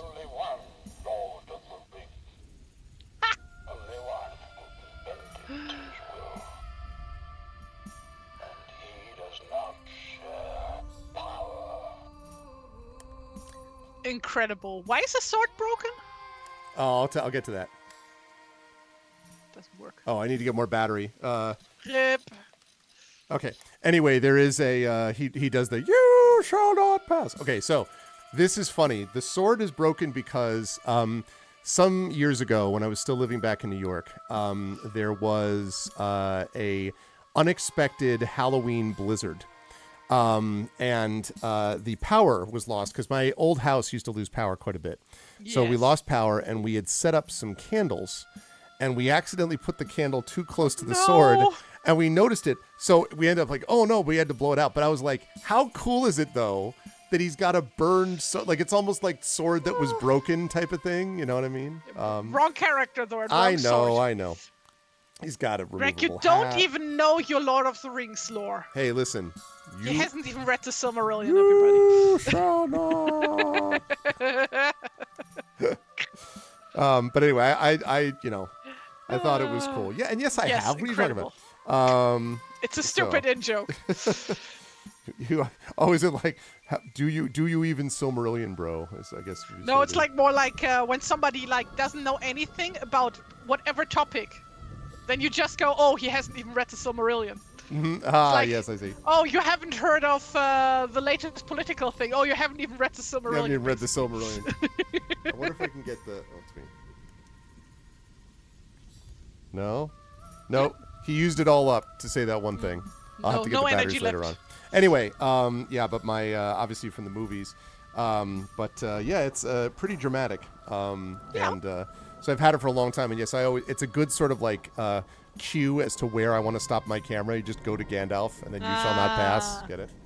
I'll put that back. That's what I'm sending you for Christmas. Hey, listen, first you've got to prove that you can accept things that I send you, Mr. Birthday Guy. All right.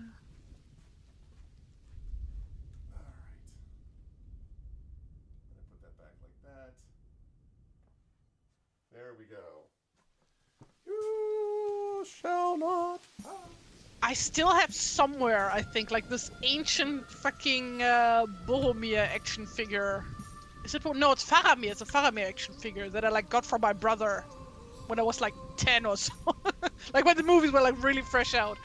Well, I think it was just two movie out at that point. Faramir isn't in the first one. So. And that is true, yeah. Dragon. That is a good point. Okay, so Yes. so anyway, let me show you this picture. Wrong setting. Let me show you this picture, which will be on the stream coming up right now. It's a hut. It is the mighty Jabba. No, different kind of hut. You can see that, as I mentioned, there's sort of light speckling the roof here. It is a long, low stone house with a turf roof, and there is copious smoke rising up in great billows from the smoke hole on the side. And you can see around the back, you can hear the sound of water. It appears that there is this river that you had been following that disappeared when you left the gully tunnel. That it has worked its way up to here. This is where it starts from, presumably, because behind the house is a very weighty-looking wooden water wheel. So you can hear this. Oh yeah, those things are fucking loud, like super loud. Like, Yeah. Also go like. Clank, clank, clank, clank, clank, That's clank, very clank, true. If you've ever heard an actual water wheel, chat, like I have. don't mean a modern one. Yeah, no, I know. I was saying, like, for folks in chat, if you haven't heard, like, yeah, Tari's right. It's super loud. It's cool, but it's very, Yeah. Um, Like I've like with school, we once visited an old paper mill, a historical one in the region. Very, very cool. Incredibly loud. Yeah, that's actually that was the same way I first heard it. Was I went to Old Sturbridge Village, which was like an old like colonial era, and it was the same thing. I was like, wow, this thing's loud. Anyway, so as you come up there, so you hear this, and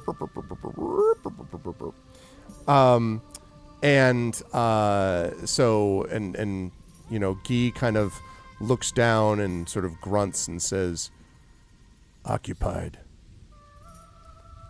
That means that maybe we can stay the night here at least, if this might not even be the home of whom we are looking for. What if it is and he doesn't want us to be here? We'll just make sure that he will want us to be here. Positive thinking. I mean, this day has been going great so far. Mundir, so like Ibn Mundir just looks at you like, and you can just see the freezing cold, like damp, maybe that's already mold growing in the folds of his robe, and he's just like, He's like, God, I should have never left Al-Andalus. I backed the wrong horse. I could be in warm Spain Exactly. right now. It's like my friend Brandon, who's here, who is just complaining mightily the whole time. Like, how do you people exist? Because there's like 20 degrees here, which is like approximately 70 degrees colder than anything he's ever felt, right? So he's just like, this is ridiculous. I sent him all these nice pictures of my driveway when all the ice was gone. He's like, God damn it. He's like, I loved your house. Please invite me back in June. I was like, yeah. Anyway, it was funny. Okay, so you are standing at the top of this little depression that leads down to where the hut is. And again, yeah, we walk up to the house. okay, as you start walking down towards the house, you suddenly hear, I think I have the sound effect to do this. Sound effect. Okay, here we go. You suddenly hear this.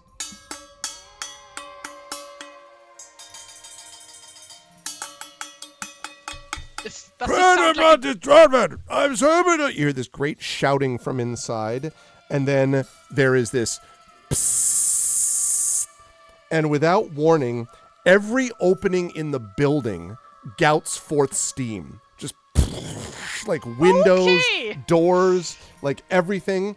And you can see that in the low door ahead, it's actually not a door, it's a leather panel that seems to be hanging from it. And it is thrust aside, and out comes a short-looking creature. It is about 4 feet tall, has dark purple-gray skin, a shock of black hair, and a bristling beard. And as he comes out, he is roaring with laughter. And he is clutching in these robust-looking pincers, like Smith's pincers, a black sword blade. And he holds it above him and, I knew it! And then he sees you and stops immediately and stares at you. Okay. Greetings. Hello. All right. Now I need to make a roll. I'm going to make this roll public, chat. Let's Just see. so that everybody can have a laugh when you roll well. Well, I'll roll like shit. Well, so this is, so we got a 4 here. Do you want to move me back to the other map then? So that people can see where we are relatively Oh, speaking? sure. Yes, absolutely. Let me do that. Okay.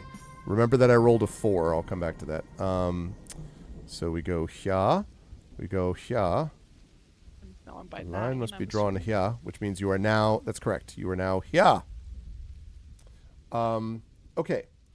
And so he sees you, and for a moment he sort of stares, and then, no! Oh! Well, you just stay right there then. And he turns around and, charges through the leather paneled door. And when he emerges, he comes out with, just a moment. Let's see. He comes out with something small clutched in his hand, and he bustles over to you. And he says, well, it's good of you to visit. It's good of you to visit, and this is for you. And he thrusts forward what looks like, and I'm trying to remember the name of the, it's not chess. I'm trying to think of the name of the old Viking game that was... Nefertafel. Nefertafel. Yes. Yeah. One of the wooden pieces for that game carved 1 in second. yew wood. Do you have one? Oh, man. Let's go. Excited.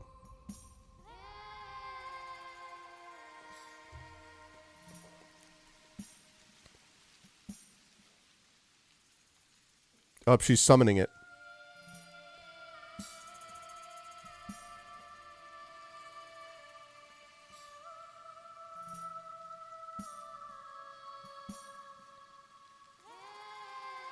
I've sent my squire to fetch it. Okay. And it is made of yew wood, and he hands it over. He says, here, take this. It is for you. Thank you very much. Is this a game piece? It is. And he says, it's one of the great games. I like playing myself sometimes. Well, maybe we could play a session then. Absolutely, let's do it right now. And he literally just falls to the ground in front of you. And from some place on his person, his tunic or something, a board emerges. And he says, all right then. Come on, right now. Well, right now, let me he just points to the put my ground. stuff down over there. All right, hurry up. Yeah, I put my stuff over to the side and have a seat. And the followers are all like looking at you. And he says, Yeah, well, she you just can only looks and play shrugs. you can only play 2 at a time. All of you sit down. Sit down. And he gets like very fierce. Do you give the go ahead for your followers to sit down? Yeah. So they sit down slowly. And he pulls out a set of other pieces. Okay.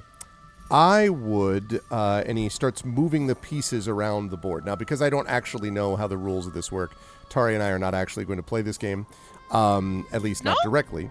Well, we certainly could, but I wouldn't know how to play, so you would, I mean, that's probably I fine. wouldn't know either. I played it like once, like 5 years ago, 6 years ago. Exactly. In Denmark, actually. So, really? Oh, that's cool. Yes, in Ribe at the Viking Museum. There's I happen to know a little bit about there's a game in a book for middle grade, basically younger kids, called Thrones and Bones, and it was based a little bit on this. That's how I knew some of it. Oh, so can you pull out a piece? Do you have a? Yes, if I can get the lid off. Let's see. Oh, probably, yeah. Let's get the king. Very nice. Yeah, exactly. So that's him. Oh, I forgot that I had a picture of him. Oh, I gotta get this. Well, picture. I mean, I have a figure of him. well, I mean, no. Can I tell if he handed me a king or a soldier? He handed you a king.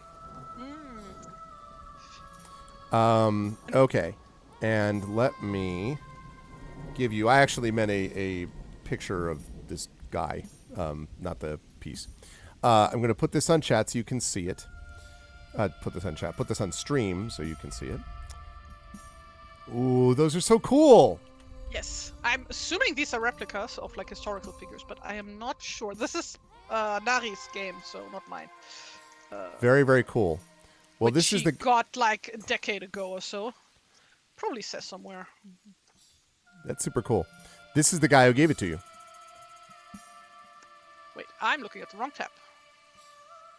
Ah, very nice. He kind of needs a pedicure, huh? He's well, I don't know. He's he's doing what he can. He looks like he has not had the toenails cut for a while. So he waits and points says, "All right, come on." So what we'll do this as is we will do this as an intelligence contest, I think. Oh boy. So you can make an intelligence thing here. I'm trying to think. If you want to pitch me on why Genevieve might have done something with this game before, I would accept that if you can make a reasonable pitch for it. Not saying you have to, but if you think she would have had exposure to it before. Unlikely, but she probably would have played her fair share of board games or whatever you would have called board games, like social games. Social like games this. at the time, yep. Okay. But like she is from too far south to really know of this one, I think. Like I think this one was only historically known in Scandinavia, so she would have probably rather played chess with even Mundir. I see. Okay.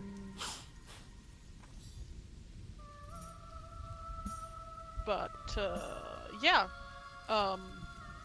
So what do I roll? So, you're going to make an intelligence check for me. And I'm going to use that inspiration I got earlier. Yeah, I was going to say. It's going to be an imposed intelligence check as well. So I'll be making this roll after Genevieve makes hers. Oh god, I don't want to click. You can do it! Fail again. Can I? I have faith. Oh, See? 19. See, you just had to believe. What a great series of rolls today. Made a bad roll in my life. Nope, it's exactly right. Okay, so that means a 19 total. And he is going to roll. Not that. All right, you move the pieces back and forth. Also, your rolls are still public. I don't know if they're supposed to be. But I wanted that. I wanted that to be public. Okay. Yes. I'm doing that on purpose. So you managed to seriously outplay him. And when you have, again, don't remember the rules of this game specifically, once you've captured it or taken the thing, whatever, he says, you sort of do that and he stares down at the board. And you can see his jaw working. And then, let's see, he says, "Well, you've beaten me fair and square. And that means," and he leaps to his feet, "I've got to give you something." And he runs away and barrels through the front leather part again of his house. He's a bit ADHD, huh? And emerges. He's something for sure. He is definitely something. And he emerges with the following. It is... Rolls are still public, by the way. I know, still wanting that to be. Okay. Yeah, this is on purpose, because he's on purpose, so to speak. He brings you out what looks like a small iron boat. Oh, And that's cute. And he brings it out to you, and he says, here you are. Oh, that's lovely. Ah. And she like takes it and has like a look at it. It's like it's a craftsmanship. It actually is pretty well detailed, yes. And it's sort of assuming you don't know if he made it or not, but this thing doesn't look like incredibly graceful, and yet the sort of deal of it is pretty impressive. I'd also like you to make a perception check, and I'll give this to you at advantage, Tari, as you're looking. Thank you. Now I'm wondering if it's because I'm doing so well, or if you just want to throw me a bone because I've been rolling so shit. It's because no, not the latter. Perception. Not yet. Oh, natural 20. Hey, Here we see, fucking go. it's about time. Yes. As you look at the ship, you're sort of struck by it, and it looks vaguely familiar. And you start looking at it in more detail, and you realize you see a sail, you see oars, and then when you look even more closely, you see the same number of oars as on your ship, and the same number of people.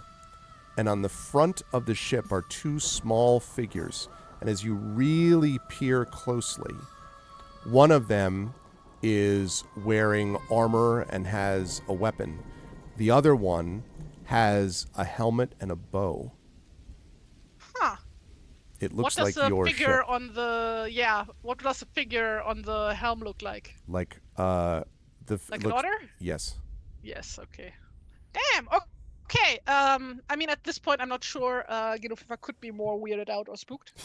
I mean, she has literally met God earlier today, and lived to tell the tale. It's true. So, it's like, well, this is cool, I guess. It's like, thanks him. Like, oh, this is like really lovely.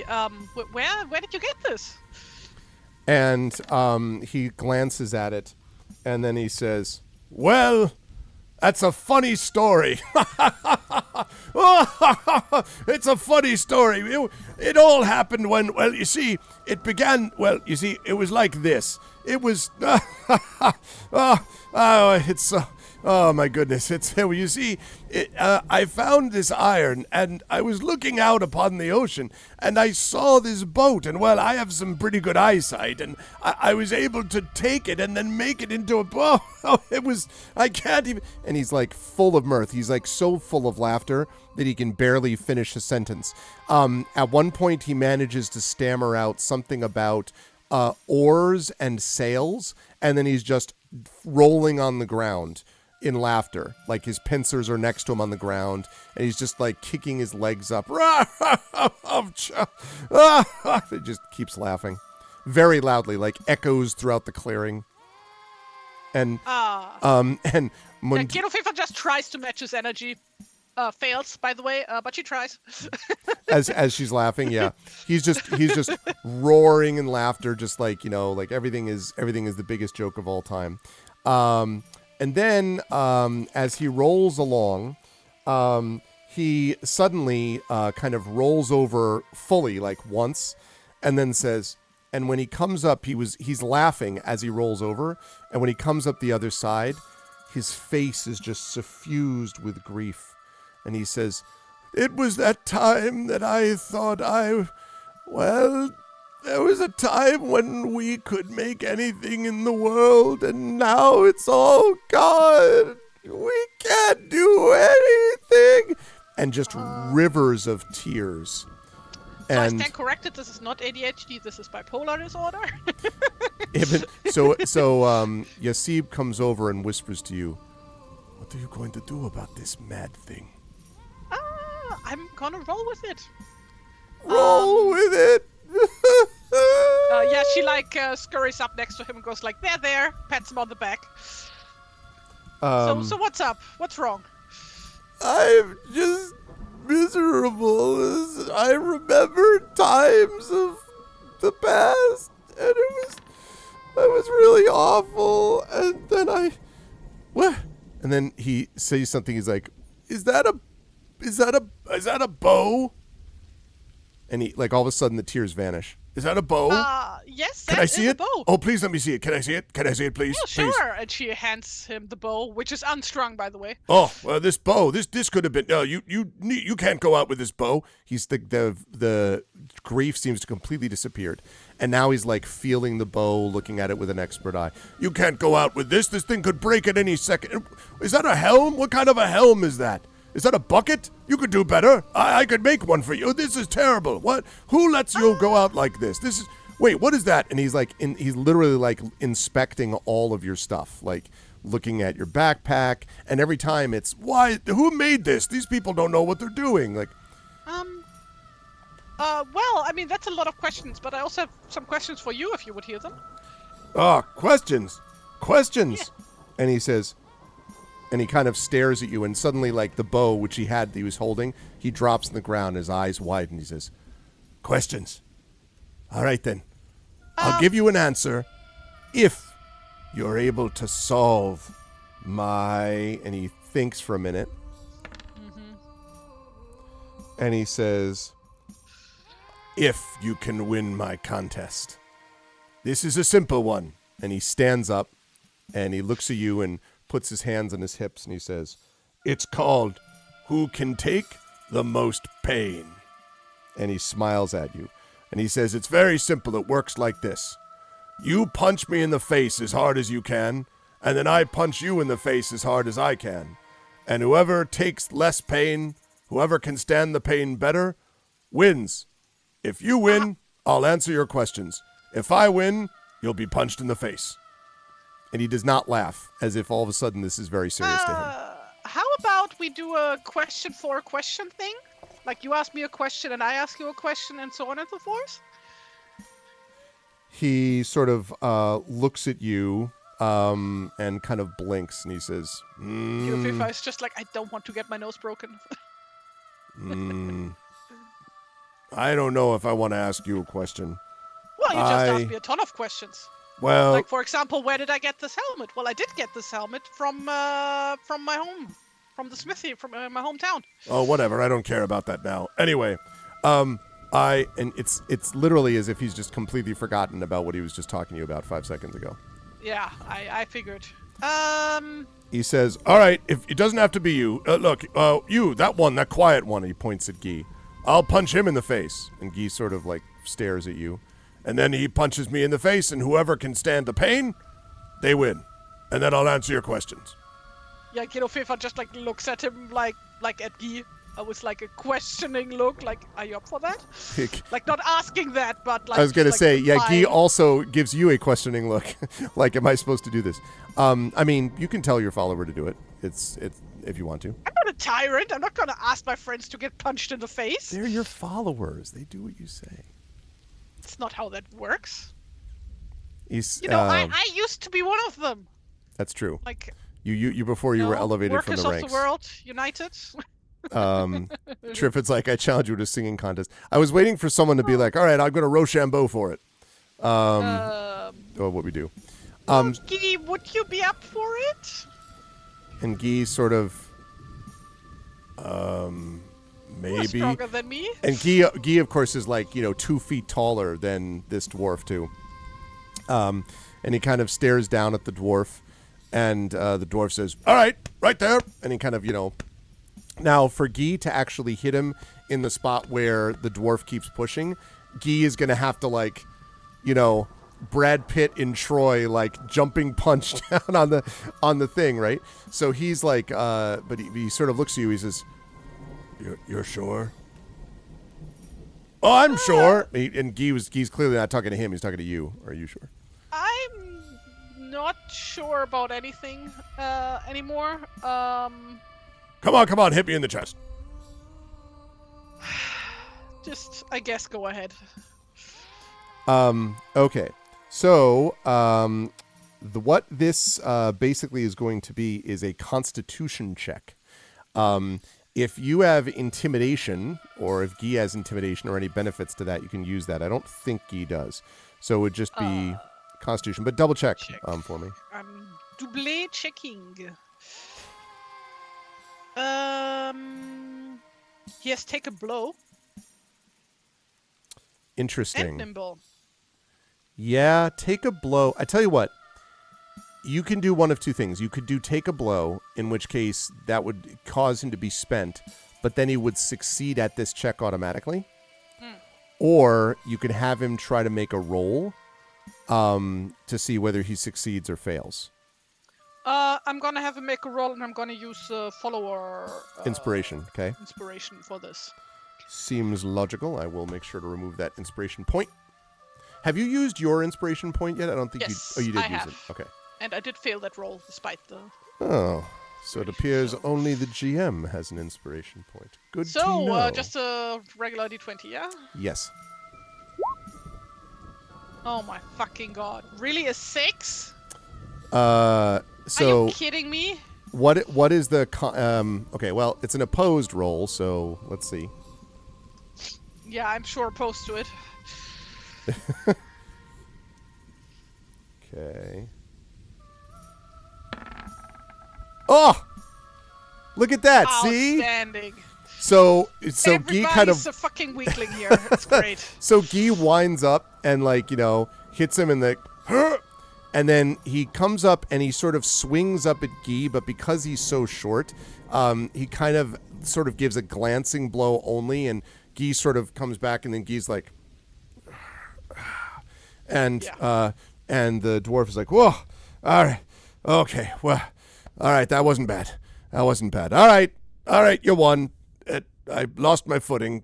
It was unfair, rigged. It's all right. I'll accept it. All right, ask whatever your question. I'll give you the truth to something. One question. Do you have a Magdal's crystal ball? Now, when you say that, he says, well, he's kind of just like, holding his hand, and he says, Shit, I should have phrased that question differently. well, I made that young witch out in the land below a bauble. I made it so that it can light up the night sky when I say her name. So cleverly was it made, and so full of old dwarf magic. And it's only right that I be the one to take care of it. Because, well, he kind of looks downcast for a moment and says, I guess I used my wiles to steal it away. She doesn't take good care of it. She's always losing it or dropping it. You know how many times I've gone up to the roof and seen of my hut here, of my mill, and seen light shining up from the bauble? The only way that's there is if she dropped it again and it falls somewhere and then it shoots light up into the sky. Well, she doesn't take good care of it. And I wanted to look at it again since I made it in the first place. So, yes, I took it. And I don't remember where it is. I mean, it's in the mill somewhere, but I don't know where just now. So, assuming that you could make sure that she wouldn't mishandle the ball, would you be willing to return it to her? Return it? Well, Yes. I mean, if I could find it, but I can't have you go in right now. I'm too busy working. I can't have anyone knocking over my things and rooting through my possessions. Even if I wanted to return it, and I don't know that I do. She can't control it herself. She doesn't know how to take care of things. Well, I mean, you could maybe build some kind of protective box for it or something. Protective box. It's meant to be seen in the light. You can't Yes, put this but I thing in a mean, box. And she quickly gets up and goes to fetch a stick, and goes to draw in the sand on the ground. Basically, wait, let me just draw that on the map real quick. What I mean. Beep, beep, beep, beep. Well, no, I'm gonna try and explain. So basically, she draws a circle and then draws some kind of cage around it so that you can still see it. But let's say if it would be falling, then it would fall onto the cage instead. And he kind of looks at it, and then Something like this. You can't cage light. No, that's correct. The light wouldn't be caged. The light would still be going through. And he kind of looks again. I don't think you understand. This thing is magical. This cage is not. Meh. Well, I mean, we could first of all help you find the ball again. Not if you have to go into my mill.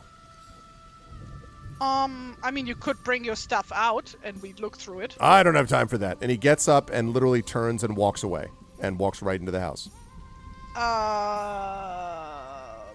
Now, he doesn't close anything, obviously. That is your name, right? And from inside you hear, that's right, full anger, now go away. Is it all right if we camp here? What do you mean, camp? Like stay the night out here? Just don't get in the way of my door. All right. Thank you. And a minute later, you hear the banging of hammers on forges again, on anvils again. Rickmod is chuckling to herself. And Guy is sort of like, still, moving around his body a little bit. And Ibn Mundir says... You was hit with a 3. It can't have hurt. It's his powerful thing. And Ibn Mundir says, what exactly are we going to do with this creature? He's obviously got it. We need to figure out a way to get it back from him somehow. But he changes moods like the sun changes in the sky. We cannot get anything from him. Well, I mean, we just have to wait for his mood to be at a point where he would be willing to part with it. That could be weeks or months or not at all. He's just as likely to change moods, give you a gift, and then try to cut your head off. Well, so far he has not tried to cut my head off, so I'm not going to assume he's going to. And Ibn Mundir, who seems rather more irritable than usual, I can't imagine why, sort of turns around and sits down, shaking his head. How about we go have some dinner? Okay. How do you want to do that? Yeah, like gonna set up camp. Fifa's gonna cook dinner. Okay. Even though she is the leader of this group, she is used to being the cook of the group, so still does the cooking herself. Fair enough. And also, while the cooking is happening, she's gonna send out... Guy isn't spent, right? Guy is not spent, no. Yeah, she would, send him out to scout around a little bit around the vicinity. Okay. While everybody else takes care of camp stuff. And while he's doing that, and that includes you taking care of camp stuff as well, presumably? Yes. Imaginary Exponent makes a good point. I would not recommend staying the night near a forge. It won't stop being loud. And as if an answer, hammer, hammer, hammer, hammer. Well, he has to sleep at some point, presumably. Suddenly you hear a loud song from inside. I never sleep when I'm working. I never sleep when I'm working. Ending. As you're doing all this, Rickmod, who's sort of chuckling to herself as usual, waiting for Guy to come back, and Rickmod says, "What do you think you're going to do with that one?" And she kind of jerks her head in the direction of the house. "Are you going to just wait for him?" First of all, we are going to wait for tomorrow, and then we are going to see. And she nods. It's been a very, very long day. I think we can all agree. It certainly seems so. I wonder whether or not he'll have forgotten all about you by tomorrow. I'm enjoying sleeping later than now when I'm not working. Yeah, I'm not a wonderful lyricist. Okay, so we're gonna have dinner, and I don't know how late it is at that point. Probably early, mid-afternoon to late afternoon. We don't have tents, we just have bedrooms. So, right. Breaking up camp is a matter of minutes, basically. The good news is that you don't see any animals around here at all because they've probably been driven away by the sound of loud singing. Exactly, yeah. the noise. So basically sending Guy around to have a look around, maybe he finds actually a nicer spot to set up camp. Okay. Where it's not that loud. Yeah. Which we then would move to. So the good news is if you go behind the house, you don't have the sound of the forge nearly as much. But then we have the wheels. Exactly. But if you go there, no forge. Or you could stay here without the windmill sound and then you just get, I've been working on this weapon all the live long.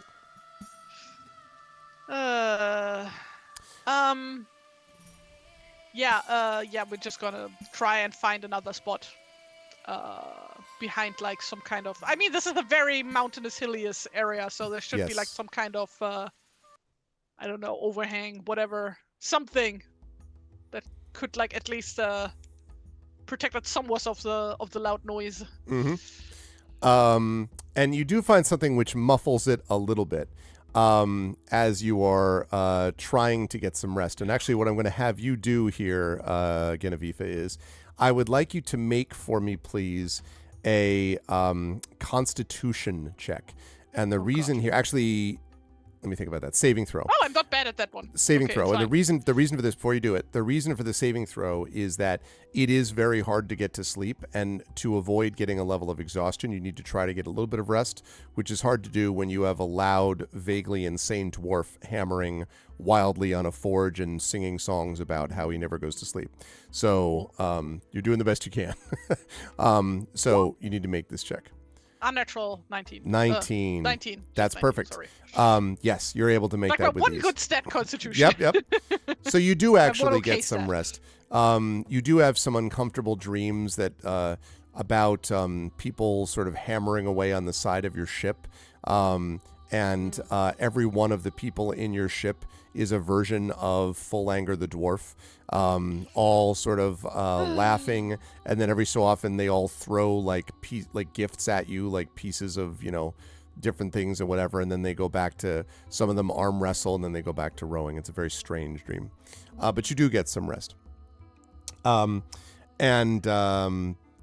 right. We do have both channel point inspirations for this month. That's right. Okay. So when you awake the next morning, the forge has blessedly stopped, and you do not hear any sound, basically from within. Although there is something like a kind of a rumbling maybe from inside the house, but not a forge sound.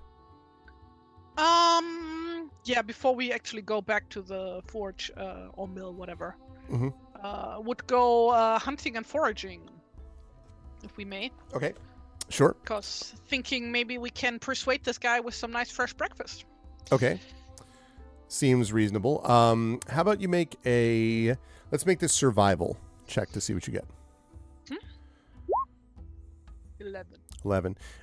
Yeah, what are you trying to get him of the food? Well, first of all, I don't know what is roaming around here. Yeah, that's what I was wondering about. Like you can probably track down, there's a couple of, the thing is you have to go a little bit further afield because like I said, none of the animals want to come close to this house. Can't imagine why. You obviously could forage and get like berries and things like that.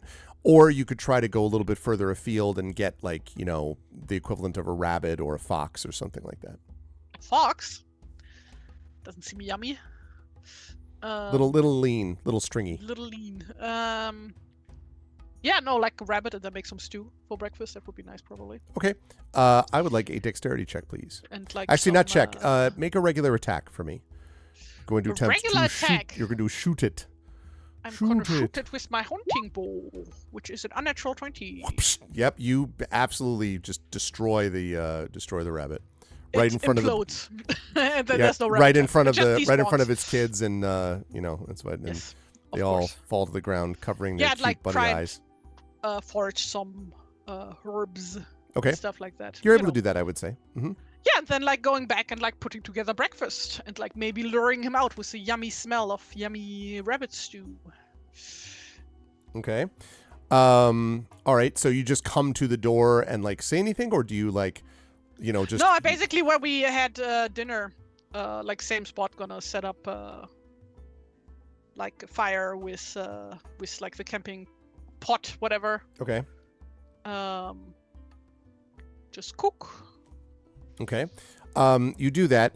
After probably about 15 minutes or so, the leather panel opens again, and Full Anger comes out and kind of looks around, Good morning. and then and sort of looks at you, and he doesn't say anything at first, and then he says,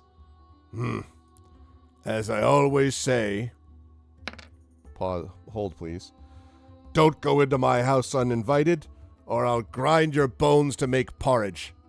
And then Homer Simpson backs up, and the leather panel closes again. That's quite all right. Gotta keep cooking until the stew is done. Okay. Which is gonna take a while. So, just gonna mind our own business. The other guys are probably like tending to the gear and whatnot. Whatever needs doing. About 20 minutes later, Full Anger's head peeks out from the door again. He says, as I always say, small on the outside, big on the inside. Right on. Panel closes. Just gotta keep going. And Yasib whispers, I think I've heard Rickmod make more sense than him. Possibly, yeah.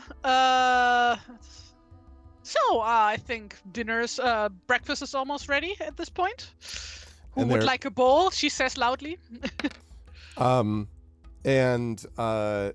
the panel opens, and he stands there with his hands in his hips, and he says, as I always say, one would be wise to never count clouds before it rains. Would you like some breakfast? And he starts to go back and then hits his nose as he stops. Breakfast. Yeah. What kind of breakfast? Rabbit stew. Kind of grumbles. He says, well, as I always say, a sleeping dog scratches no fleas. And he comes out of his house, and he walks over, sits down, and waits. Yeah, she hands him a bowl. And it's like, my name is Genofefa, by the way. Very interesting. And he just just completely, tips it. And you hear this,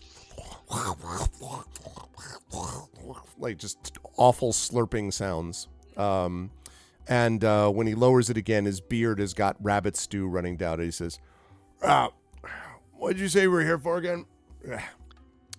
We want to help you find that crystal ball of yours. Oh, well, I'll find it eventually. Don't worry about it. It's good stew, though. Well, we are kind of on a... We really want to see it, though. Too bad I don't have it easily there. Well, can gladly help you search for it in your house if you would invite us in. No one comes in my house. It's good stew. No one comes in your house? Except What about me. you, then? Nice try. Mm-hmm. These sounds are horrific. I think it's fair to say. Whatever ASMR is, this is the opposite of it. ASMZ, FSMR, WTF SMR. It's really bad. It's bad. So he, but he seems to be enjoying the stew anyway. Wait a second. Let me think. How about I play you to be invited into the house?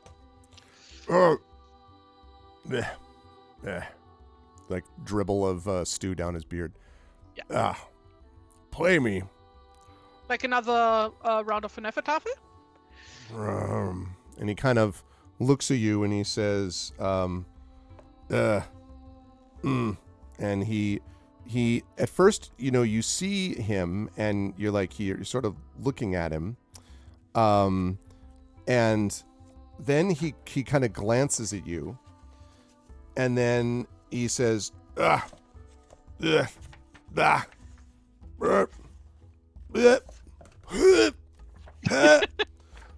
sounds like a good idea. And so he says, we'll play, but not Devon, whatever the hell you called it. Nefetafe. Yeah, right. Instead, it'll be this. And he pauses, he says. Poker. Exactly. All right, aces are high. No, he doesn't say that. He says, it's time to have a riddle. A riddle? He says, that's right, a riddle contest. I'll begin. You have to answer me right. And if you do, you answer me. You ask me one. If I get it right, we keep going. Like that. And he pauses and he says, all right, you ready for the riddle? Yeah, we are ready. Busy and idle I am, held by rings. I must obey. Breaker of sleep, my song pleases the master of all. That's a good one. Can you write that one down in chat for me? Sure. Please. Yes. What do you mean, chat? No, he doesn't say it. You know, FIFA turns to our followers. Okay, chat, what do we think? Pretty much exactly right.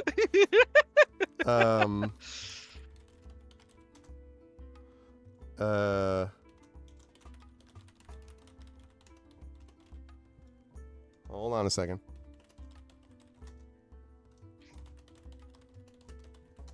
There you go. Busy and idle, I am held by rings. I must obey. Breaker of sleep, my song pleases the master of all. Okay, so before anybody else chimes in and tries to answer this one, I would like to try and give this a go myself. Okay. Don't answer it yet, chat. Okay, just think about it yourselves. We're gonna see what Genevieve thinks. Yeah. What do you think? Yeah. And he's like, choking, spitting, also licking up the spit.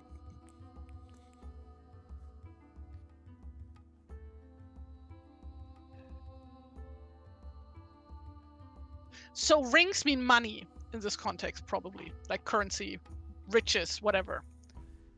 Because this is Beowulf, right? So rings are money. This is Beowulf. Yeah. So like being held by money, by capitalism. Ha! It's a thin metaphor so it's for capitalism. Merchant, probably, because Tesla stock dropping. Musk sucks. No, it's a very specific. My song pleases.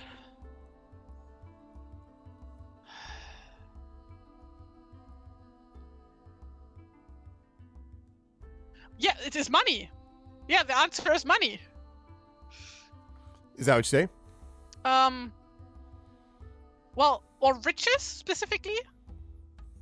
Now, anybody in chat have like? I was going to say I have a question. What you could do is you could say your thought is money and riches. Chat could have a go and say what they think it is, and then you could decide. All right, chat. Basically. Okay, so chat, I'm saying it's like riches specifically, wealth. What do you think, chat? By which we mean Genevieve's followers. Oh, that is actually a really fun idea to have chat be the followers. That's what I'm saying. Like, I mean, if for this, why have we absolutely. not done this before? That's true. That's actually, that's a good thought. I don't know why we didn't do that. That's a good idea. That is, actually. it's all right. It only took us 15 sessions to think of it. Yeah. We may do that, chat. We may do that. No, 13 sessions. We're on session 13 today. No, day 15. But remember though, sorry. Our sessions are that, yes, but there were a couple from Tren. So I was thinking of, I'm taking it from counting it from that. Yes. Yes, okay. Yeah, I'm not counting Tren sessions, just the ones fair. that I'm in. You hear that, Tren? Your sessions don't count. No, I'm just kidding. Yeah. Okay. All right, so Effect Life has a different idea, but it doesn't fit completely. Listen, chat, this is for you. What is the idea? You're the followers. What's your idea? Yeah, what's the idea? Yeah. Thinking something along the lines of a water wheel. If it says breaker. No, I think it's wealth. Busy and idle, I am held by rings. I must obey. Breaker of sleep. My song pleases the master of all. Because like wealth is held by rings, or like represented by rings. Darksteel says held by rings. Pays you. Yeah. Darksteel says held by rings makes you to think get of your work done so that you can get paid. Yeah. The song is that like the rattling of coins and whatever. Darksteel says held by rings made me think of a chain. Effect Life says a key, because keys are put on rings. A key is a thing in music as well, and a master key exists. But the breaker of sleep and the obey I cannot find a match for. Yeah, no, I'm gonna say wealth. Note, by the way. Because it's like a specific thing in Beowulf where like money is rings, literally. Okay, so you say wealth. Yes, I'm saying wealth. And he looks at you, he's like, yeah. Wrong. Oh. He says, it's not that. And he sort of laughs. It's a bell. bell? It's a bell. Now, I have to say, this is actually a real Anglo-Saxon riddle, but it's been mangled. But it is, in fact, a real riddle, apparently, according to them. Bell is held up by rings? Yeah. An old-style seen bell was bells. held up by... No, but old-style ones were held up by rings because they had to swing freely on a stick, right? So you are a pole. So you would put them up, they would swing freely on a pole, and then they break sleep. My song pleases because the bell thing. Yeah. And it pleases the master of all because the master of all, damn it. the sun, and so forth. It says, all right, you got it wrong. You ask me one. If I get it right, then you don't go get that bauble. I'm not good at coming up with riddles. You were thinking of an alarm clock effect, Life? Yeah, well, see, that was closer. I love the fact that these are actually legit, Anglo-Saxon riddles. I don't know good riddles. It's bad. What do? I can only quote riddles from fucking The Hobbit. I was just going to say, I'm sure I won't get those at And all. I only know the German translations for those, so it's even worse. If you gave me the riddle in German, I would definitely not get it. But assuming that I actually understood it. Ask him a riddle about the sea, he won't know it.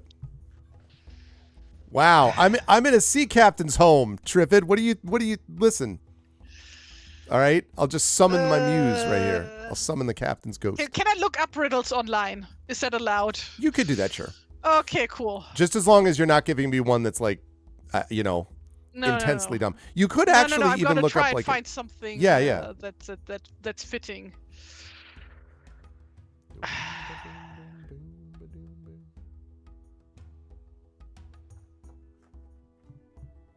Oh. You meant the dwarf won't know the sea. That's okay, fair. this is a cool one. Okay. No, I know. The cloud Triffid. was my mother. The wind is my father. My son is a cool stream, and my daughter is the fruit of the land. A rainbow is my bed. The earth is my final resting place. And I'm the torment of man. Who am I? I'm gonna put it in chat. I was gonna say, yeah, please. No, you're right, Triffid. That makes a lot of sense.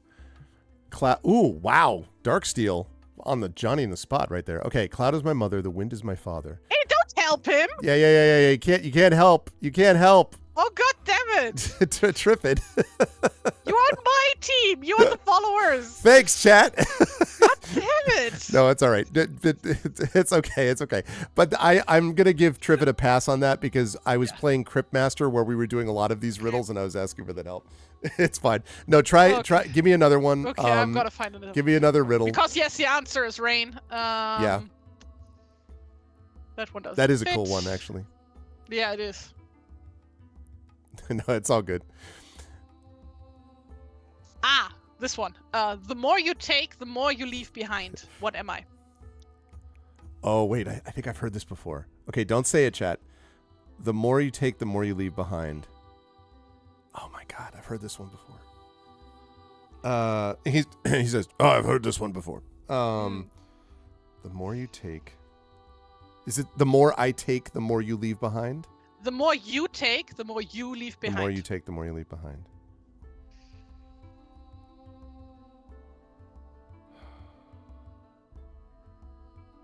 Time? Nope, wrong. What was it? Would you like... It is footsteps. Footsteps. That's a good one. That's good, right? That's a good one. Really good one. All right. Well, that means that he's like, all right, then I have to ask you. So I'm gonna. He's gonna ask you a second one. So we tied. Yeah. So we didn't lose yet. Yeah, we're tied. All right. So here you go. Let's see.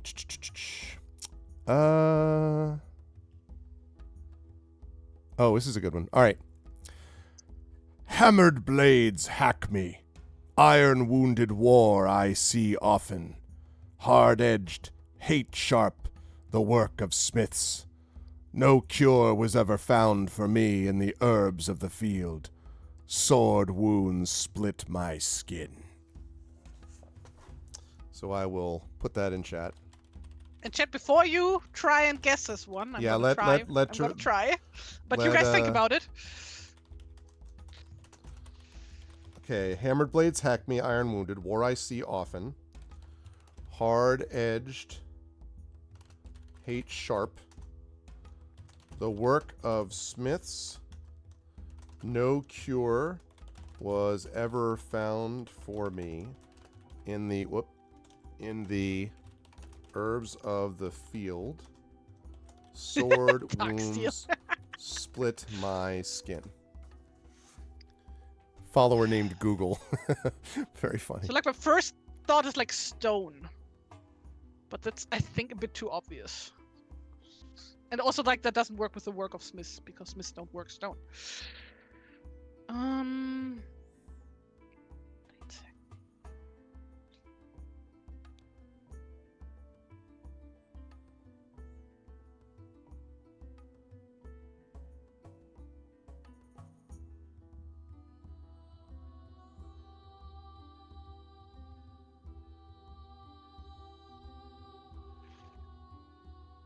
Ooh, plows. Interesting.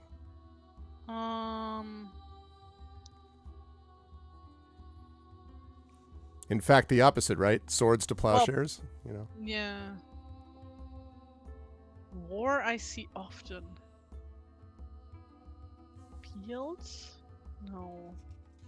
Oh god, I have no idea. No clue whatsoever.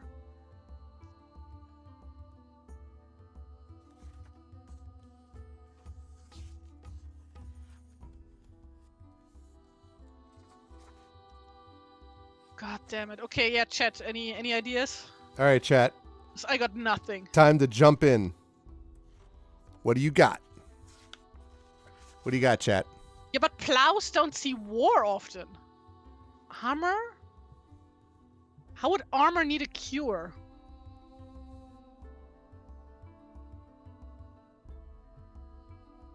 Scales? Was scale armor a thing? No. Scale armor wasn't a thing in like... And you got all the lines of it, right? Times. You're seeing all the lines. Yeah, it's yeah, I see it. It's too metaphorical for me, he says. Yeah, but land? Does land need to be cured? I mean, now it does. But back in those days, no, not really.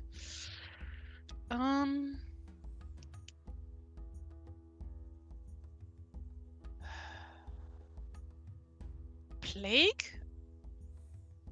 Illness? The work of smiths.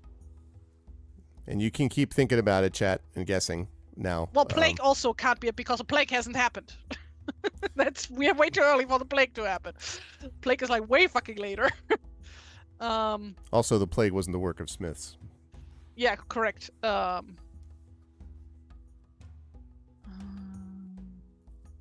can I do a roll for a hint?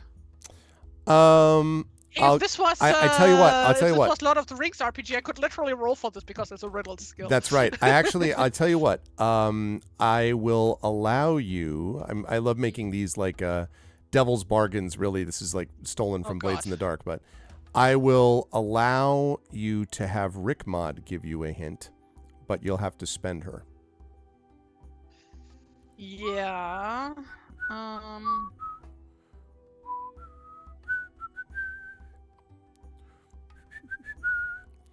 Time. Sorrow? Wait a second.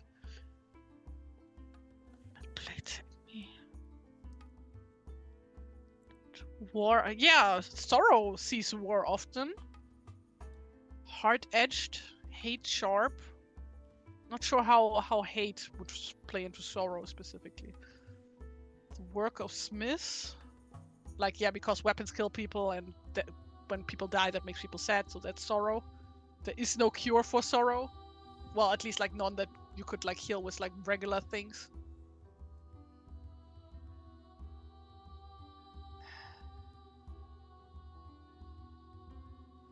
Oh, the things I already lost one. Well, then again, he also needs to go again then. Yeah, I'm gonna say sorrow. Sorrow. So he looks at you, and his eyes widen, and then he says, "Wrong. Yeah, I figured. A shield. A shield? Hammered blades hack me. War I see Yeah. often. The work of Yeah. smiths. Sword Yeah. wounds split my skin." what is like no cure was ever found for me in the herbs of the field? I guess the assumption is that nobody ever tried to get past the shield, or no one never knew how to get past a shield.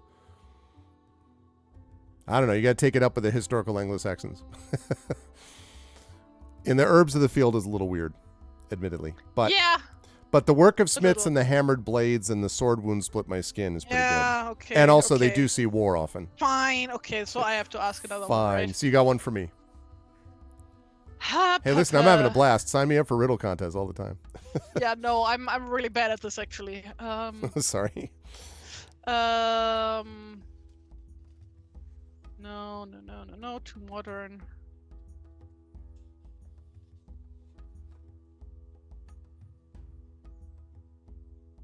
Too modern.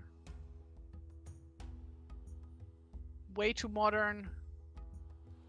Super modern.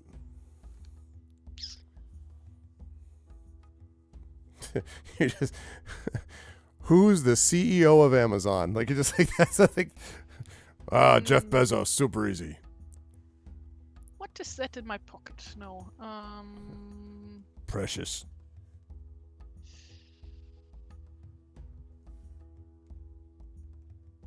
Oh, that one is too obvious. Then again.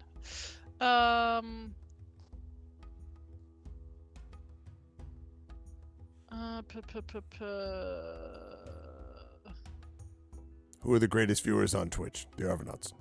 Easy. Simple.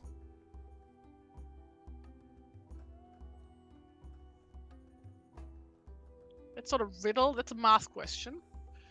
Well, that would definitely stump me. So difficult. Ah. You came up with two good ones before. Well, like I looked them up. Yeah.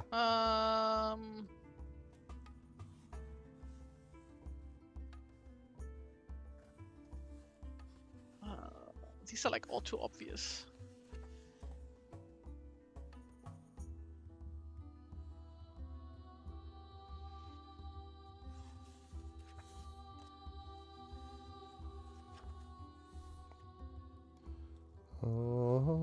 Oh, that is mean. Okay, I'm gonna take this one. That's mean.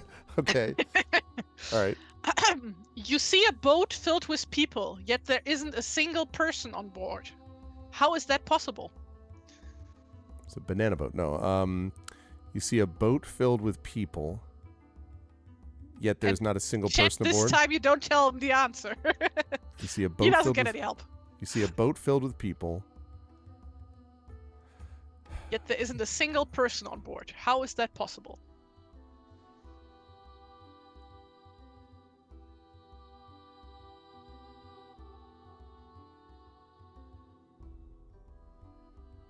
No, chat cannot guess. You see a boat filled with people, yet not a single person is on board. How is that possible? It's magic. No, A wizard did it. Exactly. Gandalf said. You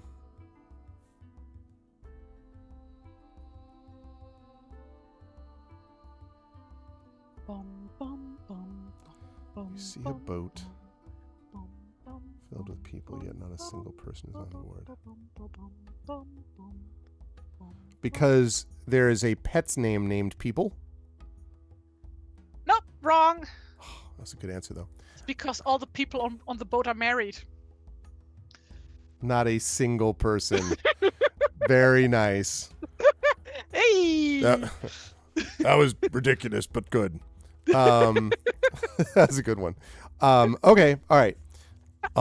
Here's another riddle for the Pegasus. That was good.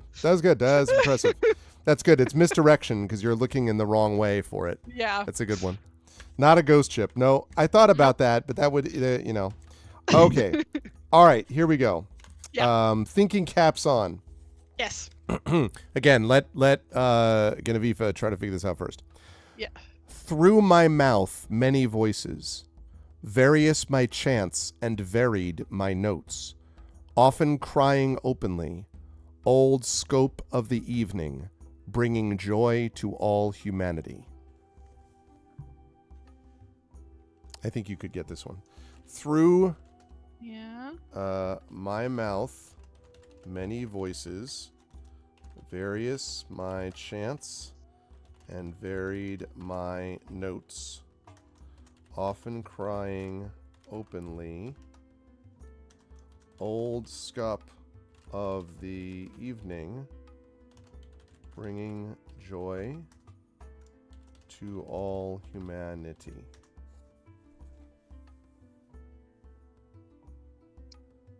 Well, a story or a song would be the first thing I would think of. Any other ideas, chat? But like song in like the traditional sense, as in like, you know, a tale. Like Beowulf, that's a song. You know? Mm-hmm. Although, And you have like multiple characters, does the so song it's have like a mouth? many voices, but only spoken by one person. Mm-hmm.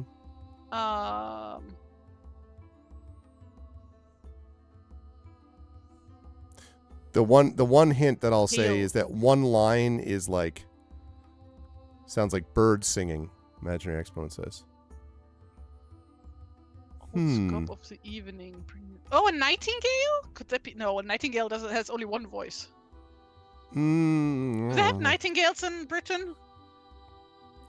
There would have been, yeah, they would have, yes.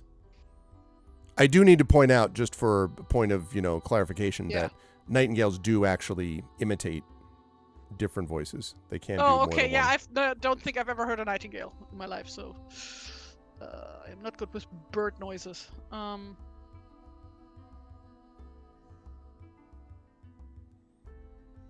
So Exponent said, sounds like birds singing. You suggested nightingale. Triffid says, mouth makes me think of river, but rivers don't often cry. Well, it's like specifically in the evening. Yeah. So, and like nightingales are like, no, like everybody's happy when they hear a nightingale sing in the evening. Yeah, I'm gonna say a nightingale. Sure? I don't know birds. His eyes widen. He says, a nightingale? That's right. I got one. He says, oh, fine. And he gets up and harumphs off. It was indeed a nightingale. He harumphs off and heads into the front. Good clue there, imaginary as well. And goes in to the mill, and then brings it back out. And when he brings it back out, one second here while I do this thing, okay? So he brings it out and he says, "That's fine. Doesn't seem to be easy to light anyway." And he brings out what looks like this crystal ball. And I will show you a picture of it. There we go. Well, that's handy. Didn't even have to like go rummage through all his crap. You also didn't need to kill him, which, if you remember, is what Megan was Well, worried about. I also wasn't trying to kill him, and I wouldn't have done it anyway. Unless he would have attacked me, probably. But yeah, he wouldn't have been happy. no, he was a lover, not a fighter. Runsel was a fighter. That's true. Okay, let me show you an image of this on chat. Let's see. Okay. All right. So it looks like this. A beautiful crystal ball, crystal sphere with a gold band around the center. And at the moment, it is, in fact, dim. And there is not, it's not lit. But it definitely seems to be the equivalent of what would be there. And he says, all right, well, I don't know what word you could use. Honestly, I made it, gave it to Megden, and then don't even remember what the word was to light it up.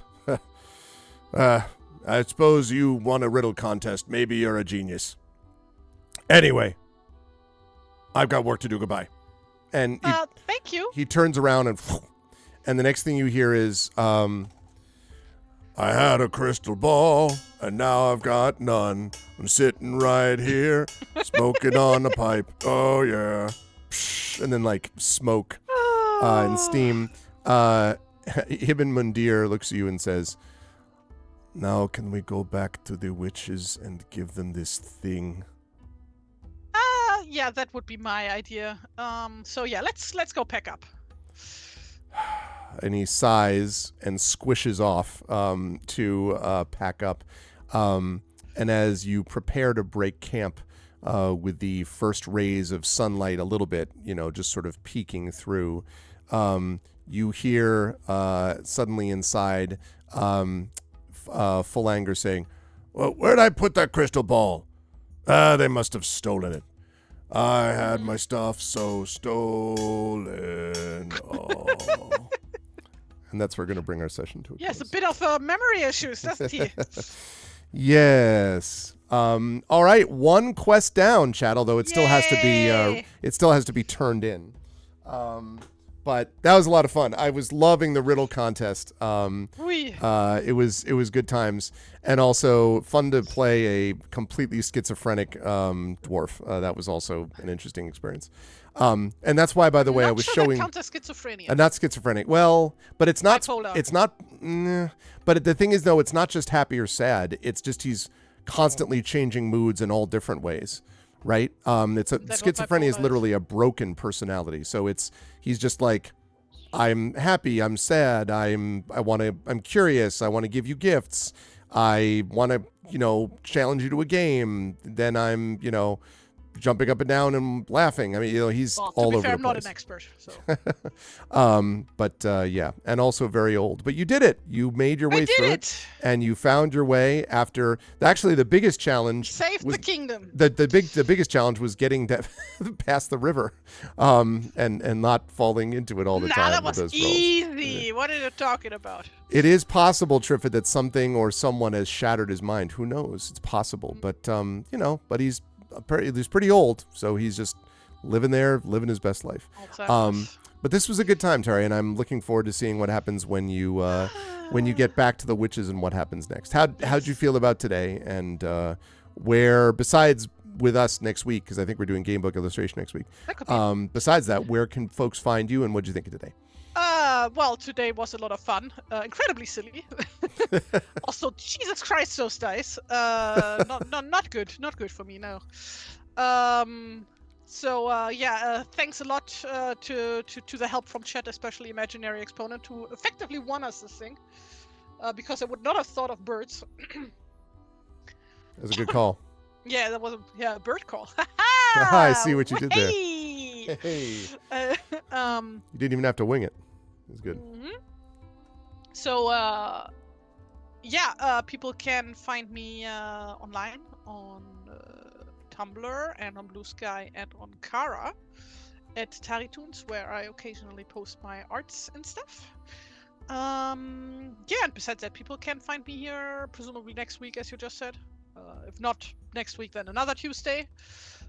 Which I don't know for how long are we going to be going at 5 now. Is it going to be like a regular thing now, or? So the way that's going to work is starting, and I think it's not this week. I think it's, I think it's not next week. I think it's the week after, but give me a second.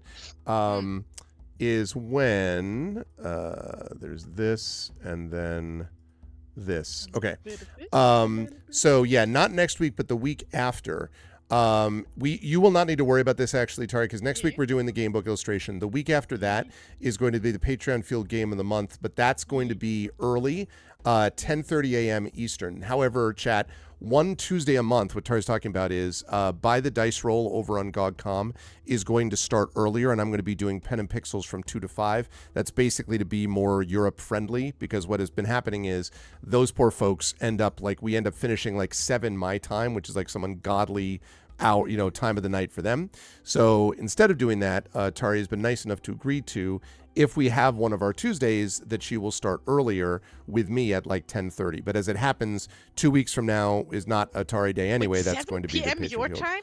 Yeah, that's when like it's been ending. 1 a.m. Yeah, No, it's is that super 1 a.m.? late. Yeah, that's 1 a.m. for Yep. Pirate Jade. Yep, totally. So that's why we decided that it would be easier to be able to make this happen easier, and it's only once a month. So so it works out okay. But Gamebook Illustrations will be next week at the usual time for us. So that will be Wait, so at 6 for me, not at 5. correct. Oh, actually that's true because we have daylight because it's daylight savings time for me daylight right savings, that's what you mean. now. Yeah. Like when does Europe do daylight savings? Is it Oh, we didn't actually do earlier today for you? No. This was the same it time was for just me. daylight savings. I completely misunderstood. Okay, never mind. Yeah. Okay, no, that's fine then. Right. Okay.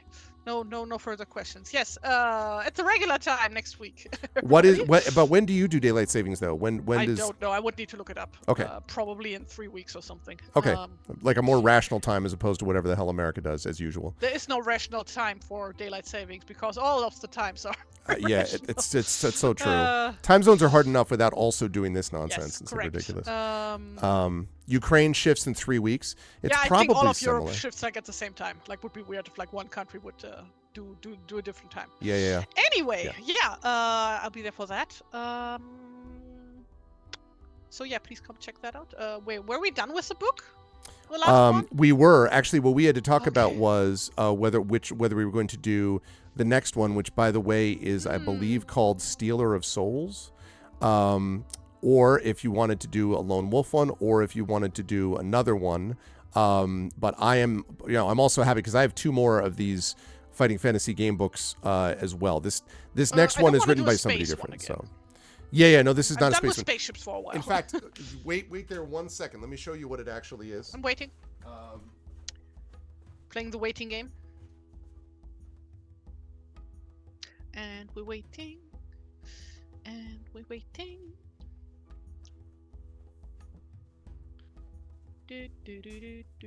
Okay. It is. It's called The Stealer of Souls, and it is the name Mordreneth strikes fear into the hearts of all who dwell in Titan. Now he's found a way to unleash a magical army of fear upon the land, and the wizard Alsander has been kidnapped and must be rescued from the Isle of Despair. But will you also enter the Empire of Illusion, confront Mordreneth, and save Titan? Titan is the planet on which most of the fighting fantasy game books are set. So it is definitely this is like not classic dark fantasy. 100% not sorcery space. stuff. Yeah, it's 100% like, in fact, you can see. That sounds good.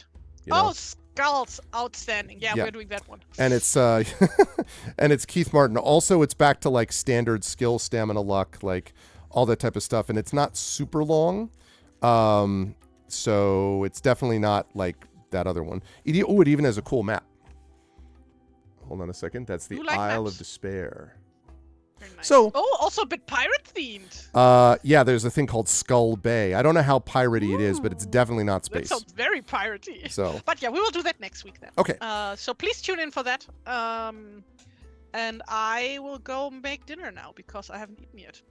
Enjoy your dinner, and as always, Tari, it's a great pleasure. I really enjoy doing this wonderful work today, and I'm excited for next Beowulf too because I like these little different quests that you're doing, which are very different from each other. This was more silly; the other one's not so silly.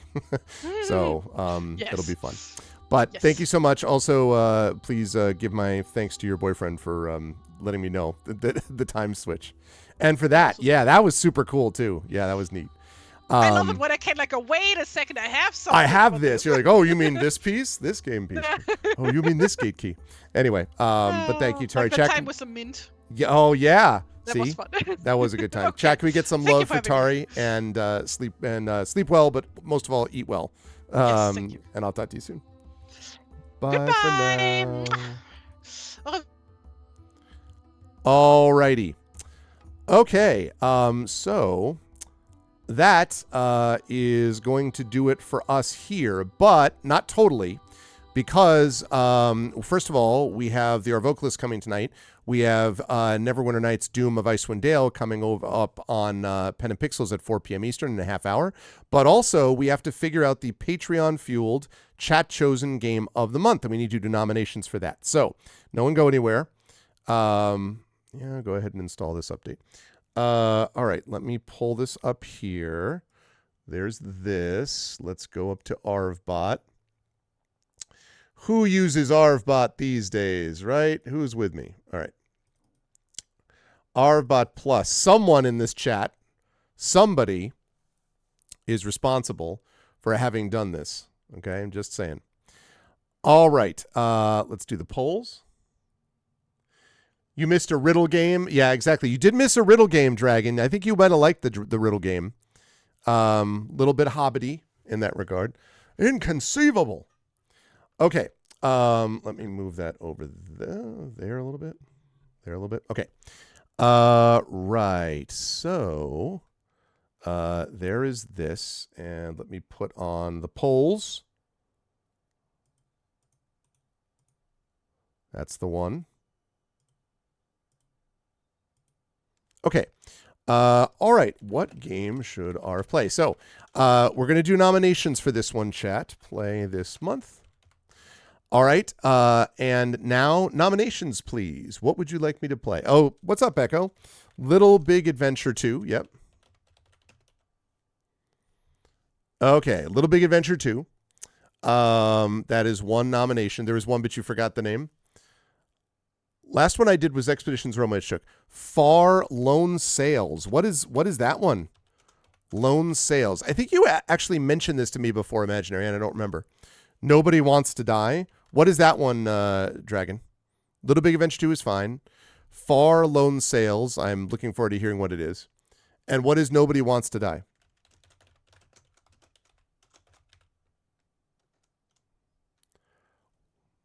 I will put that down as a nomination, but I need to know what it is. What is Pathologic? Because if it's a horror game,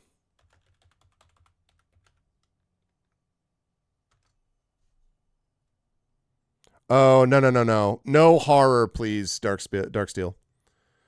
Nobody Wants to Die is a film noir. Oh really? Yeah, it's nothing against that. I just hate horror, Darksteel. Nobody Wants to Die. 2024 adventure video game. I have never heard of this. Dystopian noir. Oh, it's like super short, it says.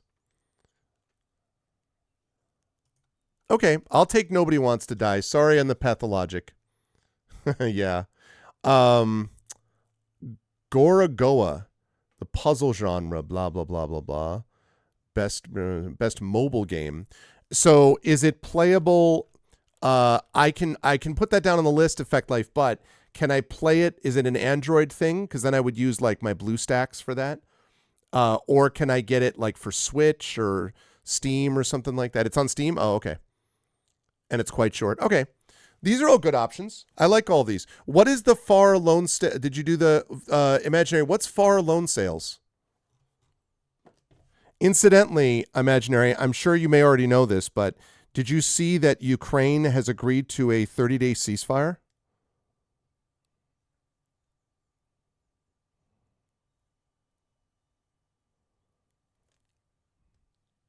It's a very chill side scroller. Okay. Listen, I'm all about chill.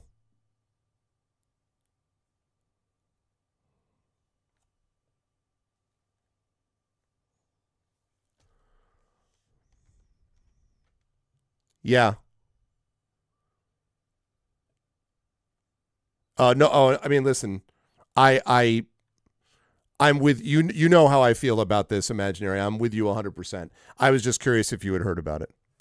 I have played Arcanum. I played the whole game. In fact, I have it on my YouTube channel somewhere. I played the whole game of Arcanum of Steamworks. I like that game a lot, Darksteel. It did need some work to be playable. Like you have to put some patches in and stuff like that. Excellent game, though. I like that game a lot. Okay. Little Big Adventure 2, Far Lone Sales, Nobody Wants to Die, Gorogoa. These are all good options. No, I'm sure you did. That's why I didn't want to assume. I literally just saw it come across my feed, so I thought maybe when you were watching as you might not have noticed over the last half hour or something. But no, of course I know you would be monitoring it for sure, but I was just curious.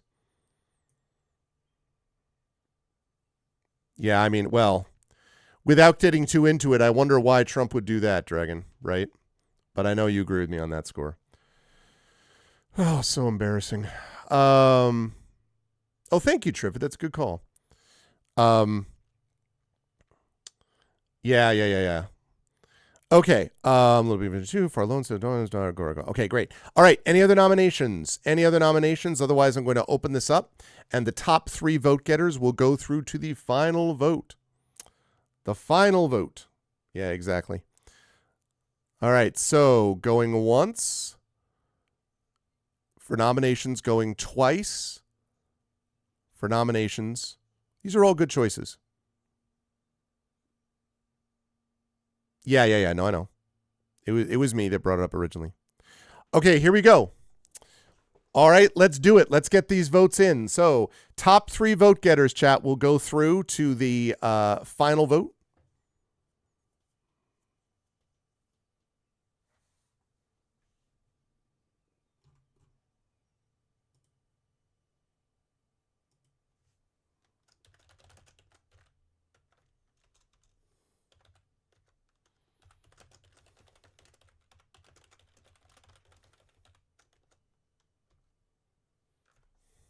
All right. Every time you do Nobody Wants to Die, I keep thinking, live and let die. Nobody wants to die. Boom, boom. Nobody wants to bow down. Doo-doo-doo, boo-doo-doo, boo-doo, boo-doo-doo, boo-doo-doo, boo-boo.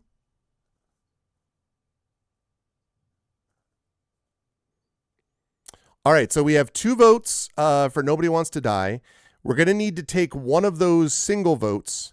You're only allowed 1 vote, but you can change, you can $change vote if you wish, and change your vote off of one of the other ones if you like. You can do that. And one of those is going to happen with one of these games because it looks like Nobody Wants to Die is definitely going through.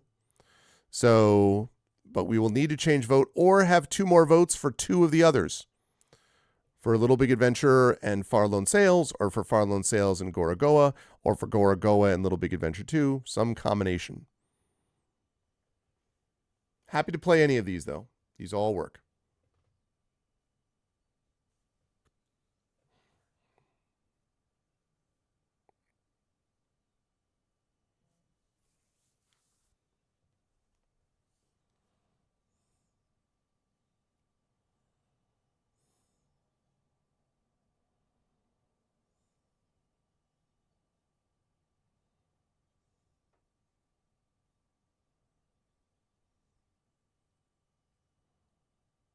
Okay, whoops.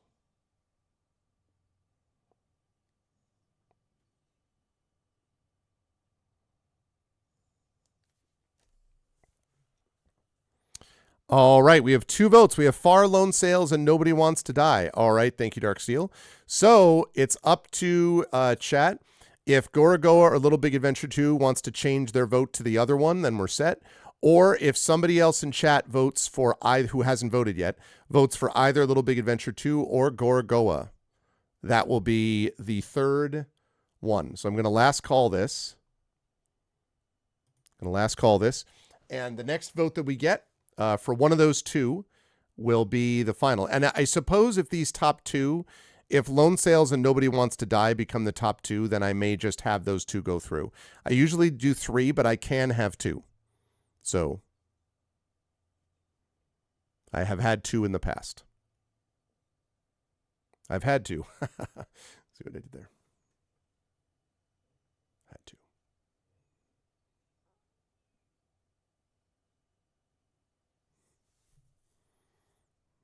All righty. So, going once, going twice.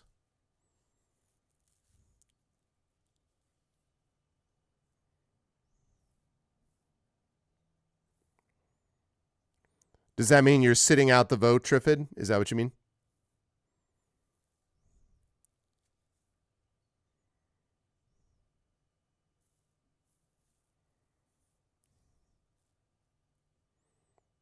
Just before I close it, is that what that means, Trifid?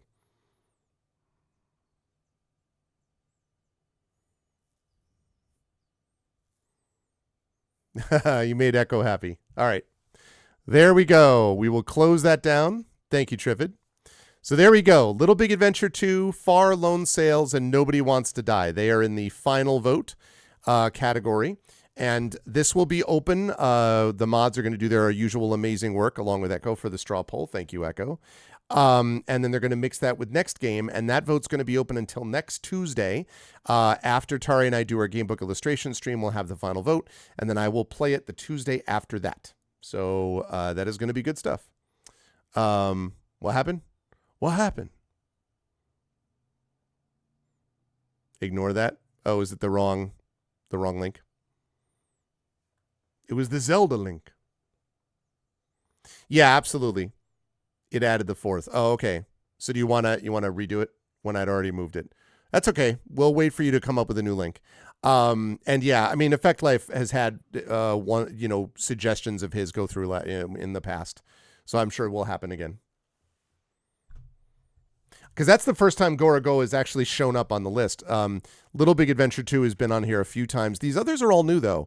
Far Lone Sails, Nobody Wants to Die, and Gora Go are all new this month. So there we go. Okay, cool. Lovely. So there it is. Little Big Adventure 2, Far Lone Sails, and Nobody Wants to Die. Those are the 3. All right. Well, then I'm going to close that out. And I'm going to close the polls, and then I'm going to close down the stream for now. So, but this was fun. I want to thank especially TariToons for being awesome today. And I want to thank all of you lovely people for being with us. It was a good time. I now am going to go over, and in about 15 minutes, a little more than that, 20 minutes, I'm going to be over on GOG.com and Pen and Pixels playing more of Doom of Icewind Dale, Neverwinter Nights, which we started last week. And then tonight at 9 p.m. Eastern... Don't forget the Our Vocalist, hopefully, he said, finally wrapping up the Growing Up. That is what I'm hoping is going to happen this evening with the Our Vocalist. But either way, we're going to have a good time, so it'll be fun. So that'll be this evening. And then, again, there'll be no stream on Thursday. That was planned previously. It was not planned to have this previous Saturday stream canceled. But, again, it's been a interesting week and a half or so. And then I'll be back after that on Saturday for more Eberron Oracle of War. So that's going to be good times. I'm excited for that. And more Expeditions Rome coming as well a week from this Thursday as we get started on the next major video game that we're going to be doing. After Expeditions Rome, it's going to be on to the Silver Box Dragonlance games, which will be a good time as we go back into the retro world. But first, Expeditions Rome.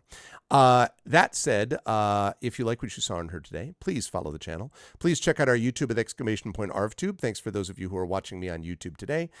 Twitter is !ArvTweets. And again, Blue Sky, !ArvSky. Website for this, arvanelaron.com. Don't forget to check out Hearthglow.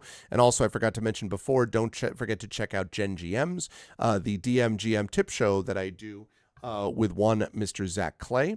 Very excited about that. We have some new shorts that are starting to go out on the stream again, starting to go out on the channels, which is great. So please check us out over there. On the, that's arvanelaron.com. On the financial front, !Arv Shop is our merchandise area where you can get stuff associated with the channel and get cool swag for you.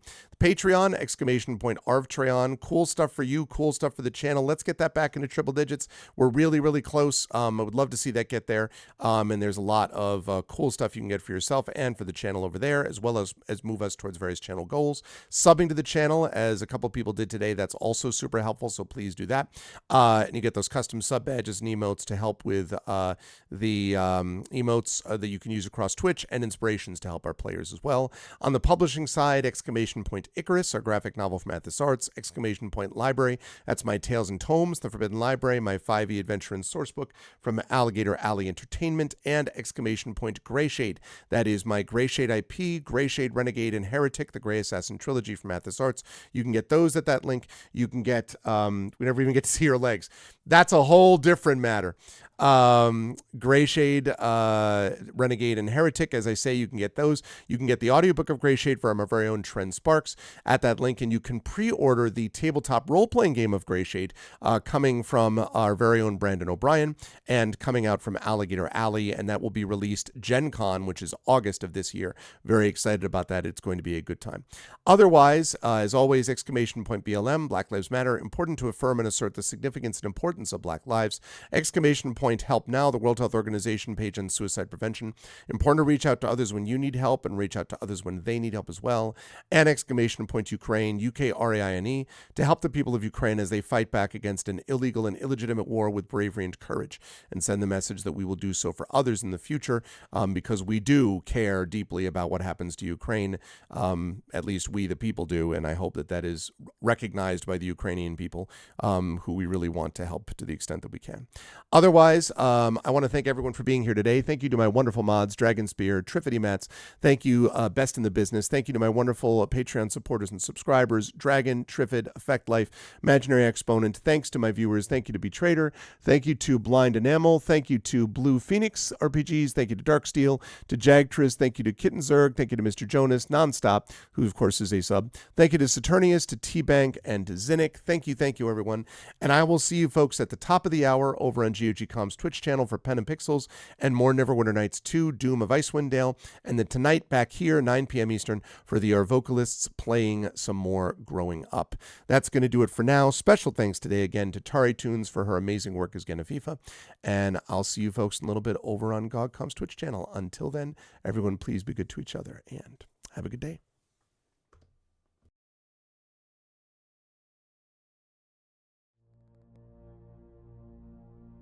Then on the strand, with steeds and treasure and armor, their roomy and ring-dight ship was heavily laden. High its mast rose over Hrothgar's hoarded gems. A sword to the boat guard Beowulf gave, mounted with gold. On the mead bench, since he was better esteemed, that blade possessing heirloom old. Their ocean keel boarding, they drove through the deep, and Daneland left. A sea-cloth was set, a sail with ropes firm to the mast, the flood timbers moaned. Nor did wind over billows that wave-swimmer blow across from her course. The craft sped on, foam-necked it floated forth o'er the waves, keel firm bound over briny currents, till they got them sight of the Geatish cliffs, home-known headlands. High the boat, stirred by winds, on the strand updrove. Helpful at haven the harbor guard stood, who long already for loved companions by the water had waited and watched afar.